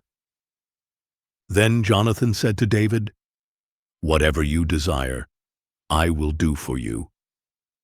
So David told him, "Look, tomorrow is the new moon, and I am supposed to dine with the king. Instead, let me go and hide in the field until the third evening from now. If your father misses me at all, tell him, 'David urgently requested my permission to hurry to Bethlehem, his hometown, because there is an annual sacrifice for his whole clan.' If he says, 'Good,' then your servant is safe. But if he is enraged, you will know he has evil intentions. Therefore show kindness to your servant, for you have brought me into a covenant with you before the Lord. If there is iniquity in me, then kill me yourself. Why should you bring me to your father?" "Never," Jonathan replied. "If I ever found out that my father had evil intentions against you, would I not tell you?" Then David asked Jonathan, "Who will tell me if your father answers you harshly?" "Come," he replied, "let us go out to the field." So the two of them went out into the field. And Jonathan said, "By the Lord, the God of Israel, I will sound out my father by this time tomorrow or the next day. If he is favorable toward you, will I not send for you and tell you? But if my father intends to bring evil on you, then may the Lord punish me, and ever so severely, if I do not tell you and send you on your way in safety. May the Lord be with you, just as he has been with my father. And as long as I live, treat me with the Lord's loving devotion, that I may not die, and do not ever cut off your loving devotion from my household, not even when the Lord cuts off every one of David's enemies from the face of the earth. So Jonathan made a covenant with the house of David, saying, May the Lord hold David's enemies accountable. And Jonathan had David reaffirm his vow out of love for him, for Jonathan loved David as he loved himself. Then Jonathan said to David, Tomorrow is the new moon, and you will be missed, because your seat will be empty. When you have stayed 3 days, hurry down to the place you hid on the day this trouble began, and remain beside the stone easel. I will shoot 3 arrows to the side of it, as if I were aiming at a target. Then I will send a boy and say, Go, find the arrows. Now if I expressly say to him, Look, the arrows are on this side of you, bring them, then come, because as surely as the Lord lives, it is safe for you, and there is no danger. But if I say to the young man, Look, the arrows are beyond you, then you must go, for the Lord has sent you away. And as for the matter you and I have discussed, the Lord is a witness between you and me forever. So David hid in the field, and when the new moon had come, the king sat down to eat. He sat in his usual place by the wall, opposite Jonathan and beside Abner, but David's place was empty. Saul said nothing that day because he thought, Something has happened to David to make him ceremonially unclean. Surely he is unclean. But on the day after the new moon, the 2nd day, David's place was still empty, and Saul asked his son Jonathan, Why hasn't the son of Jesse come to the meal either yesterday or today? Jonathan answered, David urgently requested my permission to go to Bethlehem, saying, Please let me go, because our clan is holding a sacrifice in the city, and my brother has told me to be there. So now, if I have found favor in your eyes, please let me go and see my brothers. That is why he has not come to the king's table. Then Saul's anger burned against Jonathan, and he said to him, You son of a perverse and rebellious woman! Do I not know that you have chosen the son of Jesse to your own shame, and to the shame of the mother who bore you? For as long as the son of Jesse lives on this earth, neither you nor your kingdom shall be established. Now send for him, and bring him to me, for he must surely die. Why must he be put to death? Jonathan replied. What has he done?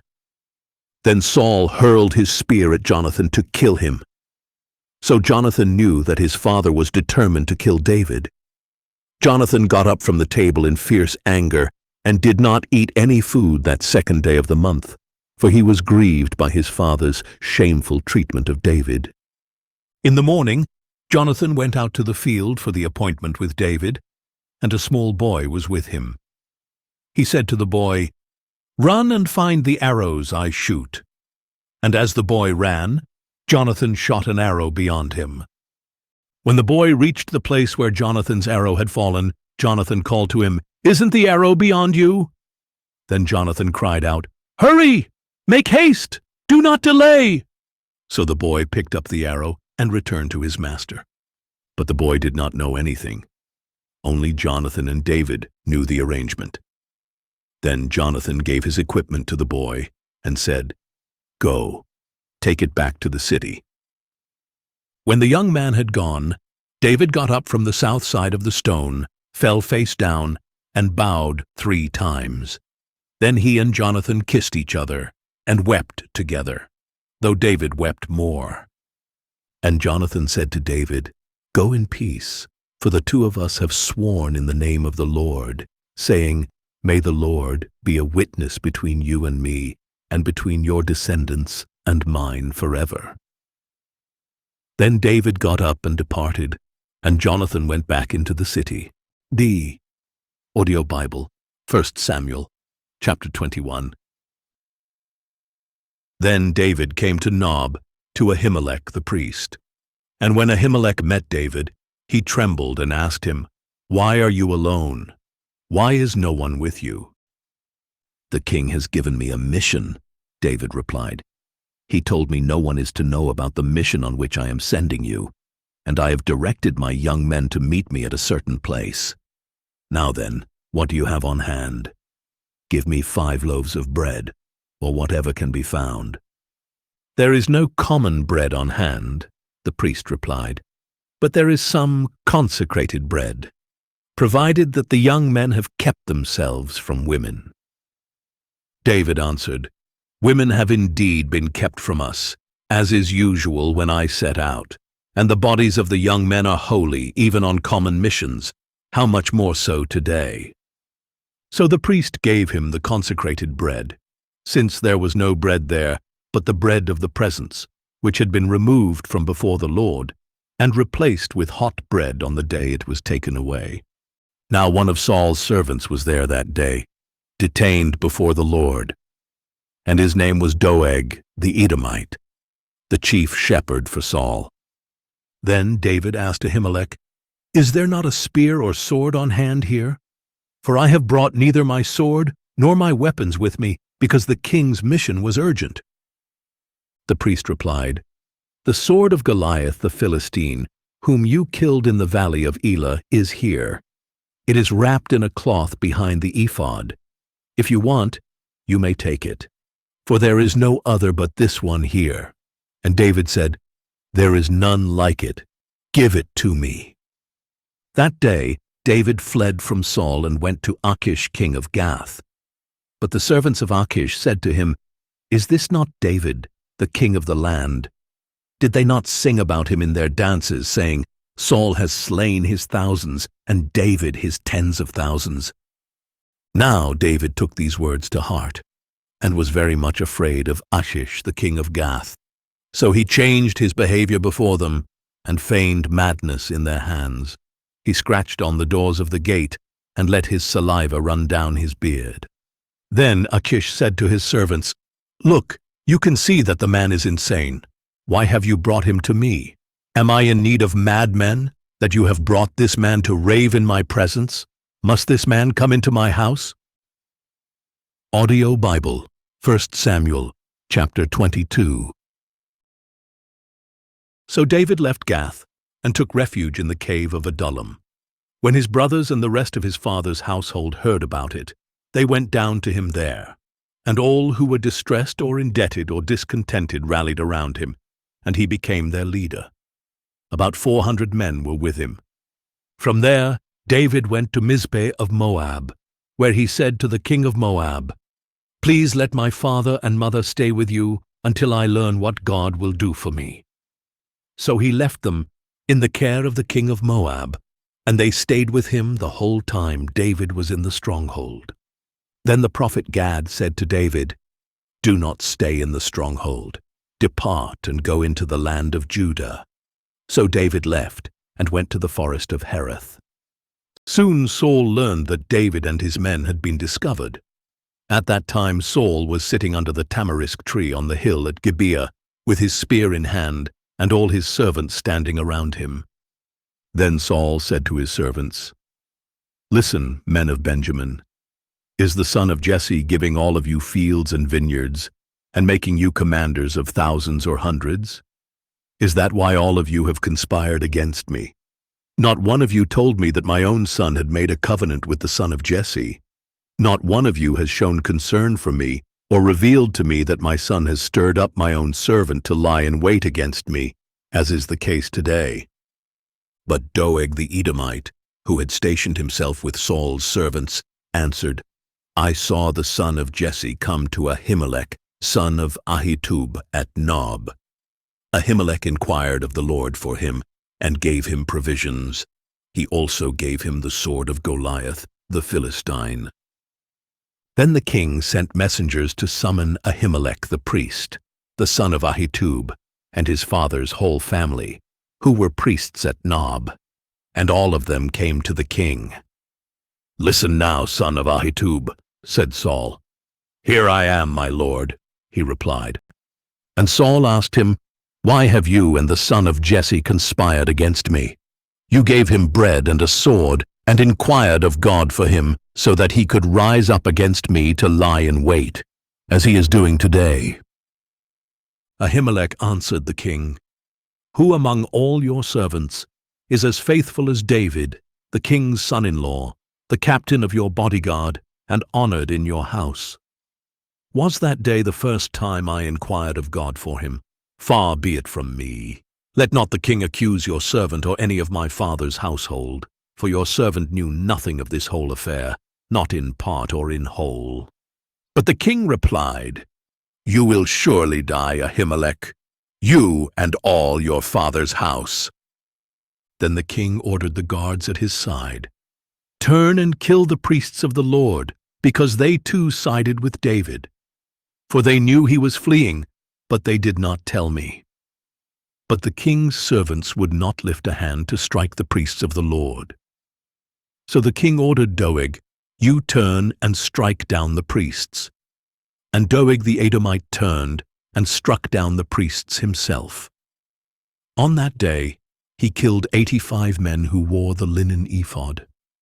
He also put to the sword Nob, the city of the priests, with its men and women, children and infants, oxen, donkeys and sheep. But one of the sons of Ahimelech, son of Ahitub, escaped. His name was Abiathar, and he fled to David. And Abiathar told David that Saul had killed the priests of the Lord. Then David said to Abiathar, "I knew that Doeg the Edomite was there that day, and that he was sure to tell Saul. I myself am responsible for the lives of everyone in your father's house. Stay with me. Do not be afraid, for he who seeks your life is seeking mine as well. You will be safe with me." Audio Bible 1 Samuel, chapter 23. Now it was reported to David, "Look, the Philistines are fighting against Keilah and looting the threshing floors." So David inquired of the Lord, "Should I go and attack these Philistines?" And the Lord said to David, "Go and attack the Philistines and save Keilah." But David's men said to him, "Look, we are afraid here in Judah. How much more if we go to Keilah against the armies of the Philistines?" Once again, David inquired of the Lord, and the Lord answered him, "Go at once to Keilah, for I will deliver the Philistines into your hand." Then David and his men went to Keilah, fought against the Philistines, and carried off their livestock, striking them with a mighty blow. So David saved the people of Keilah.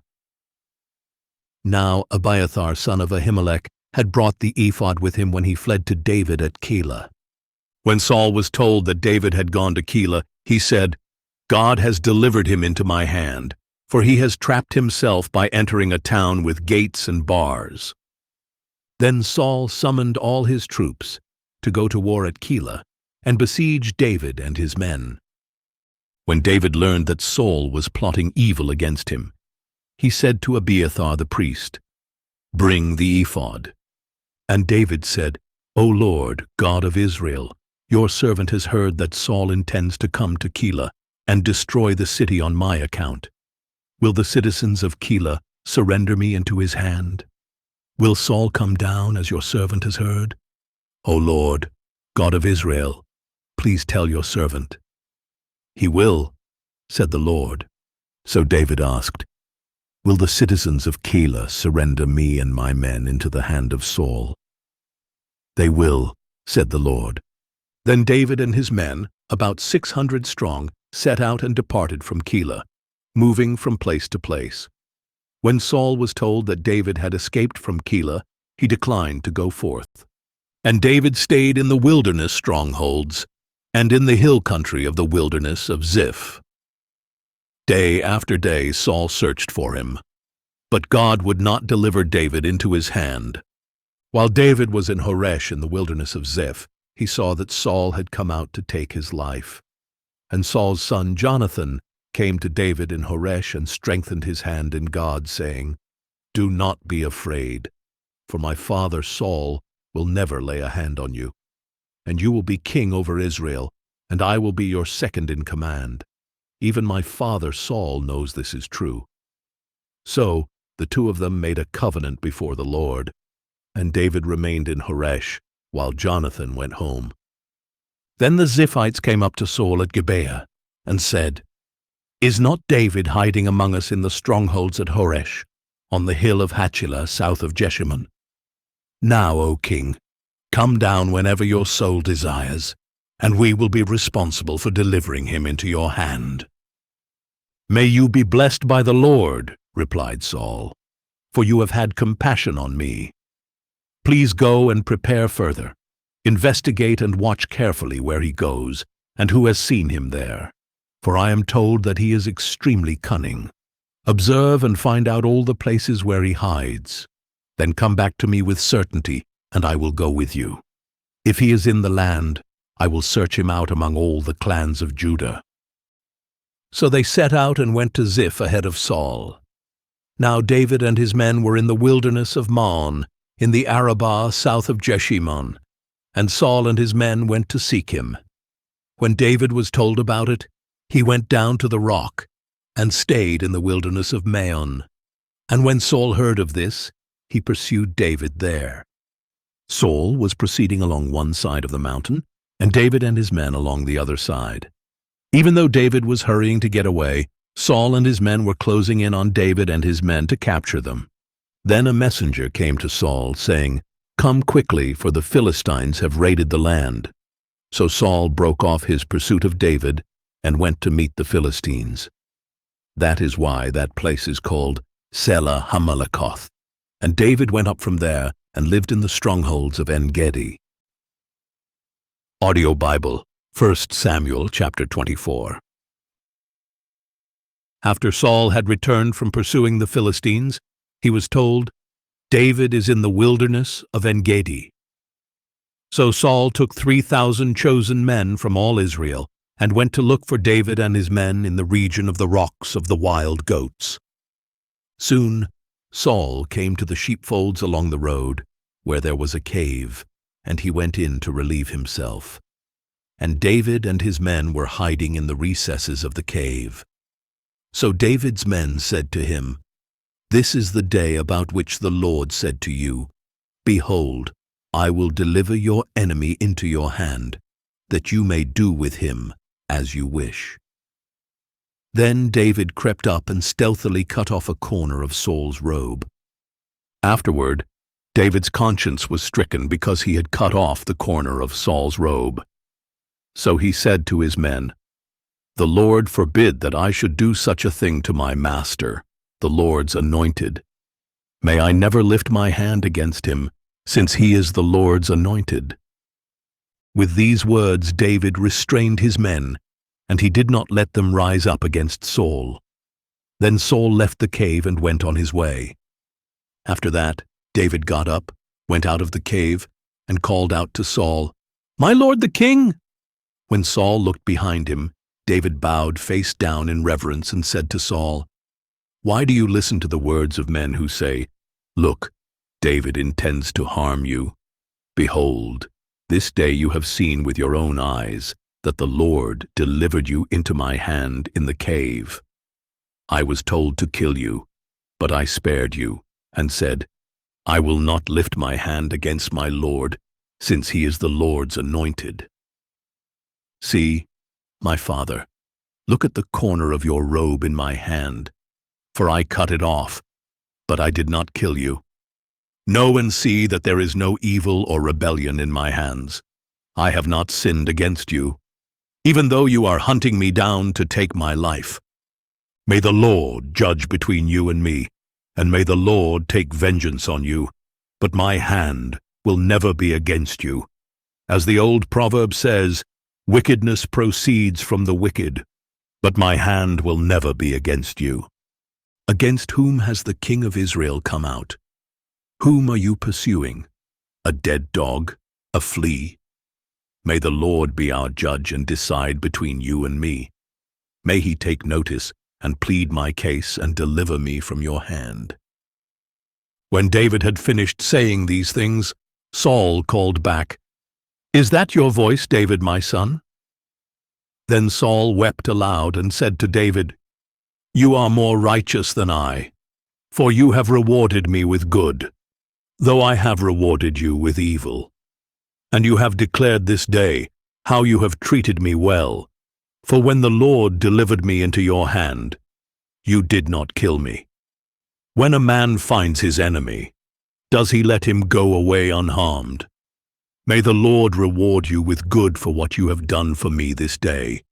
Now I know for sure that you will be king, and that the kingdom of Israel will be established in your hands. So now, swear to me by the Lord that you will not cut off my descendants or wipe out my name from my father's house." So David gave his oath to Saul. Then Saul returned home, but David and his men went up to the stronghold. Audio Bible, 1 Samuel, chapter 25. When Samuel died, all Israel gathered to mourn for him, and they buried him at his home in Ramah. Then David set out and went down to the wilderness of Paran. Now there was a man in Maon, whose business was in Carmel. He was a very wealthy man with 1,000 goats and 3,000 sheep, which he was shearing in Carmel. His name was Nabal, and his wife's name was Abigail. She was an intelligent and beautiful woman, but her husband, a Calebite, was harsh and evil in his dealings. While David was in the wilderness, he heard that Nabal was shearing sheep. So David sent 10 young men and instructed them, "Go up to Nabal at Carmel, greet him in my name, and say to him, 'Long life to you and peace to you and to your house and to all that belongs to you. Now I hear that it is time for shearing. When your shepherds were with us, we did not harass them, and nothing of theirs was missing the whole time they were in Carmel. Ask your young men, and they will tell you. So let my young men find favor with you, for we have come on the day of a feast. Please give whatever you can spare to your servants and to your son David.'" When David's young men arrived, they relayed all these words to Nabal on behalf of David. Then they waited. But Nabal asked them, "Who is David? Who is this son of Jesse? Many servants these days are breaking away from their masters. Why should I take my bread and water and the meat I have slaughtered for my shearers, and give them to these men whose origin I do not know?" So David's men turned around and went back, and they relayed to him all these words. And David said to his men, "Strap on your swords." So David and all his men strapped on their swords, and about 400 men followed David, while 200 stayed with the supplies. Meanwhile, one of Nabal's young men informed Nabal's wife Abigail, "Look, David sent messengers from the wilderness to greet our master, but he screamed at them. Yet these men were very good to us. When we were in the field, we were not harassed, and nothing of ours went missing the whole time we lived among them. They were a wall around us, both day and night, the whole time we were herding our sheep near them. Now, consider carefully what you must do, because disaster looms over our master and all his household, for he is such a scoundrel that nobody can speak to him." Then Abigail hurried and took 200 loaves of bread, 2 skins of wine, 5 butchered sheep, 5 seahs of roasted grain, 100 clusters of raisins, and 200 cakes of figs. She loaded them on donkeys and said to her young men, "Go ahead of me. I will be right behind you." But she did not tell her husband Nabal. As Abigail came riding her donkey into a mountain ravine, she saw David and his men coming down toward her, and she met them. Now David had just said, "In vain I have protected all that belonged to this man in the wilderness. Nothing that belongs to him has gone missing, yet he has paid me back evil for good. May God punish David and ever so severely, if I let one male belonging to Nabal survive until morning." When Abigail saw David, she quickly got off the donkey, fell face down, and bowed before him. She fell at his feet and said, "My lord, may the blame be on me alone, but please let your servant speak to you. Hear the words of your servant. My lord should pay no attention to this scoundrel Nabal, for he lives up to his name. His name means fool, and folly accompanies him. I, your servant, did not see my lord's young men whom you sent. Now, my lord, as surely as the Lord lives and you yourself live, since the Lord has held you back from bloodshed and from avenging yourself with your own hand, may your enemies and those who seek harm for my lord be like Nabal. Now let this gift your servant has brought to my lord be given to the young men who follow you. Please forgive your servant's offense, for the Lord will surely make a lasting dynasty for my lord, because he fights the Lord's battles. May no evil be found in you as long as you live, and should someone pursue you and seek your life, then the life of my lord will be bound securely by the Lord your God in the bundle of the living. But he shall fling away the lives of your enemies like stones from a sling. When the Lord has done for my lord all the good he promised, and when he has appointed you ruler over Israel, then my lord will have no remorse or guilt of conscience over needless bloodshed and revenge. And when the Lord has dealt well with my lord, may you remember your servant." Then David said to Abigail, "Blessed be the Lord, the God of Israel, who sent you to meet me this day.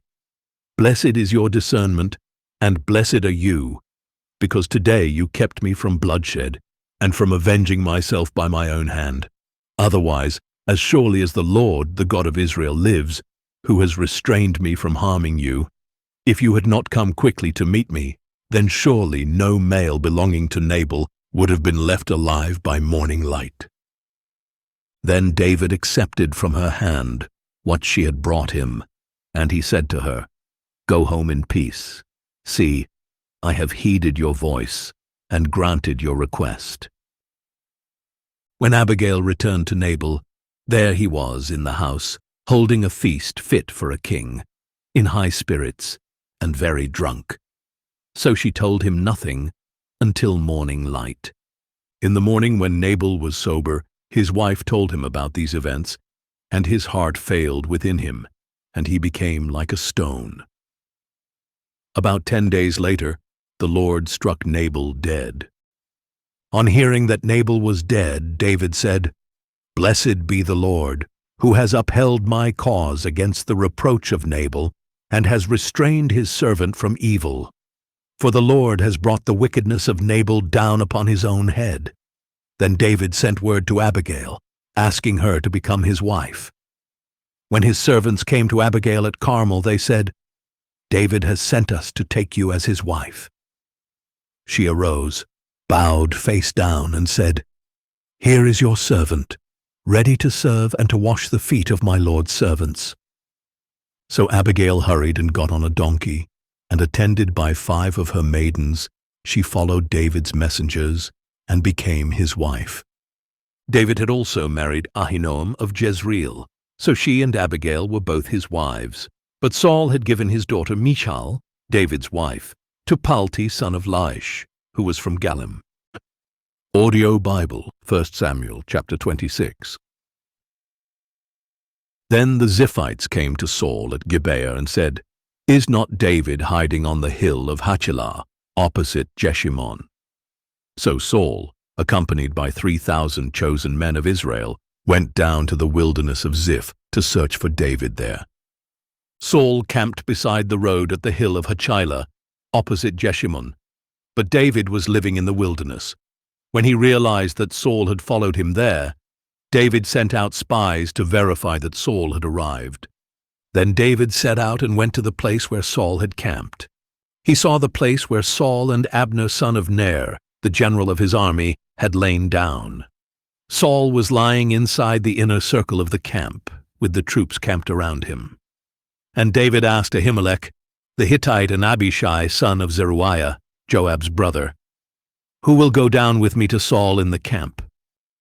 I will go with you, answered Abishai. That night David and Abishai came to the troops, and Saul was lying there asleep in the inner circle of the camp, with his spear stuck in the ground by his head, and Abner and the troops were lying around him. Abishai said to David, "Today God has delivered your enemy into your hand. Now therefore please let me thrust the spear through him into the ground with one stroke. I will not need to strike him twice." But David said to Abishai, "Do not destroy him, for who can extend a hand against the Lord's anointed and be guiltless?" David added, "As surely as the Lord lives, the Lord himself will strike him down. Either his day will come and he will die, or he will go into battle and perish. But the Lord forbid that I should extend my hand against the Lord's anointed. Instead, take the spear and water jug by his head, and let us go." So David took the spear and water jug by Saul's head, and they departed. No one saw them or knew about it, nor did anyone wake up. They all remained asleep, because a deep sleep from the Lord had fallen on them. Then David crossed to the other side and stood atop the mountain at a distance. There was a wide gulf between them. And David shouted to the troops and to Abner, son of Ner, "Will you not answer me, Abner?"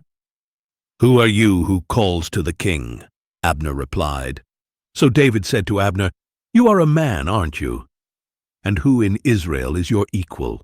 Why then did you not protect your lord the king when one of the people came to destroy him? This thing you have done is not good. As surely as the Lord lives, all of you deserve to die, since you did not protect your lord, the Lord's anointed. Now look around. Where are the king's spear and water jug that were by his head?" Then Saul recognized David's voice and asked, "Is that your voice, David, my son?" "It is my voice, my lord and king," David said. And he continued, "Why is my lord pursuing his servant? What have I done? What evil is in my hand? Now please, may my lord the king hear the words of his servant. If the Lord has stirred you up against me, then may he accept an offering. But if men have done it, may they be cursed in the presence of the Lord. For today they have driven me away from sharing in the inheritance of the Lord, saying, 'Go, serve other gods.' So do not let my blood fall to the ground, far from the presence of the Lord. For the king of Israel has come out to look for a flea, like one who hunts a partridge in the mountains." Then Saul replied, "I have sinned. Come back, David, my son. I will never harm you again, because today you considered my life precious. I have played the fool and have committed a grave error." "Here is the king's spear," David answered. "Let one of the young men come over and get it. May the Lord repay every man for his righteousness and faithfulness. For the Lord delivered you into my hand today, but I would not extend my hand against the Lord's anointed. As surely as I valued your life today, so may the Lord value my life and rescue me from all trouble." Saul said to him, "May you be blessed, David, my son. You will accomplish great things and will surely prevail." So David went on his way, and Saul returned home. Audio Bible, 1 Samuel, chapter 27. David, however, said to himself, "One of these days now I will be swept away by the hand of Saul. There is nothing better for me than to escape to the land of the Philistines. Then Saul will stop searching for me all over Israel, and I will slip out of his hand." So David set out with his 600 men and went to Achish, son of Maoch, the king of Gath. David and his men settled in Gath with Achish. Each man had his family with him, and David had his 2 wives, Ahinoam of Jezreel and Abigail of Carmel, the widow of Nabal. And when Saul learned that David had fled to Gath, he no longer searched for him. Then David said to Achish, "If I have found favor in your eyes, Let me be assigned a place in one of the outlying towns, so I can live there. For why should your servant live in the royal city with you?" That day Achish gave him Ziklag, and to this day it still belongs to the kings of Judah. And the time that David lived in Philistine territory amounted to 1 year and 4 months. Now David and his men went up and raided the Geshurites, the Girzites, and the Amalekites. From ancient times, these people had inhabited the land extending to Shur and Egypt. Whenever David attacked a territory, he did not leave a man or woman alive, but he took the flocks and herds, the donkeys, camels, and clothing. Then he would return to Achish, who would ask him, "What have you raided today?" And David would reply, "The Negev of Judah, or the Negev of Jerahmeel, or the Negev of the Kenites." David did not leave a man or woman alive to be brought to Gath, for he said, "Otherwise they will report us, saying, 'This is what David did.'" And this was David's custom the whole time he lived in Philistine territory. So Achish trusted David, thinking, "Since he has made himself an utter stench to his people Israel, he will be my servant forever." Audio Bible, 1 Samuel chapter 28. Now in those days the Philistines gathered their forces for warfare against Israel. So Achish said to David, "You must understand that you and your men are to go out to battle with me." David replied, "Then you will come to know what your servant can do." "Very well," said Achish, "I will make you my bodyguard for life." Now by this time Samuel had died, and all Israel had mourned for him, and buried him in Ramah, his own city. And Saul had removed the mediums and spiritists from the land. The Philistines gathered together and camped at Shunem, while Saul gathered all Israel and camped at Gilboa. When Saul saw the Philistine army, he was afraid and trembled violently. He inquired of the Lord, but the Lord did not answer him by dreams or Urim or prophets. Then Saul said to his servants, "Find me a woman who is a medium, so I can go and consult her." "There is a medium at Endor," his servants replied. So Saul disguised himself by putting on different clothes, and he set out with 2 of his men. They came to the woman at night, and Saul said, "Consult a spirit for me. Bring up for me the one I name." But the woman replied, "Surely you know what Saul has done, how he has killed the mediums and spiritists in the land. Why have you set a trap to get me killed?" Then Saul swore to her by the Lord, "As surely as the Lord lives, no punishment shall come upon you for this." "Whom shall I bring up for you?" the woman asked. "Bring up Samuel," he replied.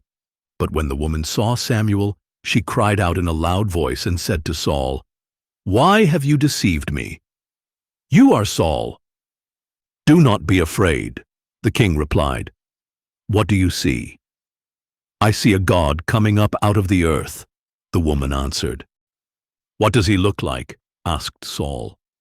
"An old man is coming up," she replied, "and he is wearing a robe." So Saul knew that it was Samuel, and he bowed face down in reverence. Then Samuel said to Saul, "Why have you disturbed me by bringing me up?" "I am deeply distressed," replied Saul. "The Philistines are fighting against me, and God has turned away from me. He no longer answers me, either by prophets or by dreams. So I have called on you to tell me what to do." "Why do you consult me?" asked Samuel. "Since the Lord has turned away from you and become your enemy, he has done exactly what he spoke through me. The Lord has torn the kingdom out of your hand and given it to your neighbor David. Because you did not obey the Lord or carry out his burning anger against Amalek, the Lord has done this to you today. Moreover, the Lord will deliver Israel with you into the hand of the Philistines, and tomorrow you and your sons will be with me. And the Lord will deliver the army of Israel into the hand of the Philistines." Immediately Saul fell flat on the ground, terrified by the words of Samuel. And his strength was gone, because he had not eaten anything all that day and night. When the woman came to Saul and saw how distraught he was, she said to him, "Look, your maidservant has obeyed your voice. I took my life in my hands and did as you told me. Now please listen to your servant, and let me set a morsel of bread before you, so you may eat and have the strength to go on your way." Saul refused, saying, "I will not eat." But his servants joined the woman in urging him, and he heeded their voice. He got up from the ground and sat on the bed. The woman had a fattened calf at her house, and she quickly slaughtered it. She also took flour, kneaded it, and baked unleavened bread. She served it to Saul and his servants, and they ate. And that night they got up and left. Audio Bible, 1 Samuel chapter 29. Now the Philistines brought all their forces together at Aphek, while Israel camped by the spring in Jezreel. As the Philistine leaders marched out with their units of hundreds and thousands, David and his men marched behind them with Achish. Then the commanders of the Philistines asked, "What about these Hebrews?" Achish replied, "Is this not David, the servant of King Saul of Israel? He has been with me all these days, even years, and from the day he defected until today, I have found no fault in him." But the commanders of the Philistines were angry with Achish and told him, "Send that man back, and let him return to the place you assigned him. He must not go down with us into battle, only to become our adversary during the war. What better way for him to regain the favor of his master than with the heads of our men? Is this not the David about whom they sing in their dances? Saul has slain his thousands, and David his tens of thousands."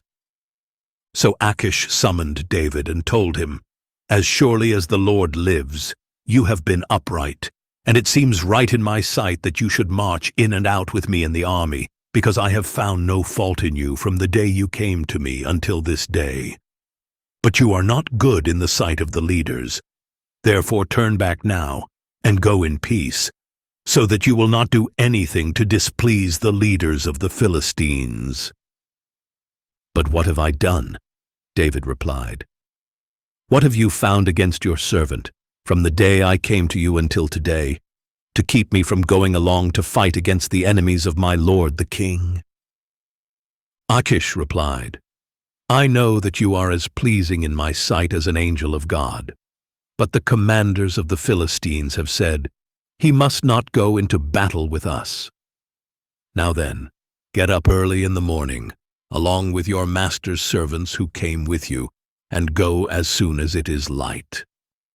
So David and his men got up early in the morning to return to the land of the Philistines. And the Philistines went up to Jezreel. Audio Bible, 1 Samuel chapter 30. On the third day, David and his men arrived in Ziklag, and the Amalekites had raided the Negev, attacked Ziklag, and burned it down. They had taken captive the women and all who were there, both young and old. They had not killed anyone, but had carried them off as they went on their way. When David and his men came to the city, they found it burned down, and their wives and sons and daughters taken captive. So David and the troops with him lifted up their voices and wept, until they had no strength left to weep. David's two wives, Ahinoam of Jezreel and Abigail, the widow of Nabal of Carmel, had been taken captive. And David was greatly distressed, because the people spoke of stoning him, because the soul of every man grieved for his sons and daughters. But David found strength in the Lord his God. Then David said to Abiathar the priest, the son of Ahimelech, "Bring me the ephod." So Abiathar brought it to him, and David inquired of the Lord, "Should I pursue these raiders? Will I overtake them?" "Pursue them," the Lord replied, "for you will surely overtake them and rescue the captives." So David and his 600 men went to the brook of Besor. where some stayed behind, because 200 men were too exhausted to cross the brook. But David and 400 men continued in pursuit. Now his men found an Egyptian in the field and brought him to David. They gave the man water to drink and food to eat, a piece of a fig cake and 2 clusters of raisins. So he ate and was revived, for he had not had any food or water for 3 days and 3 nights. Then David asked him, "To whom do you belong, and where are you from?" "I am an Egyptian," he replied, "the slave of an Amalekite. My master abandoned me 3 days ago when I fell ill. We raided the Negev of the Cherethites, the territory of Judah, and the Negev of Caleb, and we burned down Ziklag." "Will you lead me to these raiders?" David asked. And the man replied, "Swear to me by God that you will not kill me or deliver me into the hand of my master, and I will lead you to them." So he led David down, and there were the Amalekites spread out over all the land, eating, drinking, and celebrating the great amount of plunder they had taken from the land of the Philistines and the land of Judah. And David struck them down from twilight until the evening of the next day. Not a man escaped except 400 young men who fled, riding off on camels. So David recovered everything the Amalekites had taken, including his 2 wives. Nothing was missing, young or old, son or daughter, or any of the plunder the Amalekites had taken. David brought everything back, and he took all the flocks and herds, which his men drove ahead of the other livestock, calling out, "This is David's plunder." When David came to the 200 men who had been too exhausted to follow him, and who were left behind at the brook of Besor, they came out to meet him and the troops with him. As David approached the men, he greeted them. But all the wicked and worthless men among those who had gone with David said, "Because they did not go with us, we will not share with them the plunder we recovered, except for each man's wife and children. They may take them and go." But David said, "My brothers, you must not do this with what the Lord has given us. He has protected us and delivered into our hands the raiders who came against us. Who will listen to your proposal? The share of the one who went to battle will match the share of the one who stayed with the supplies. They will share alike." And so it has been from that day forward. David established this statute and ordinance for Israel to this very day. When David arrived in Ziklag, he sent some of the plunder to his friends, the elders of Judah, saying, "Here is a gift for you from the plunder of the Lord's enemies."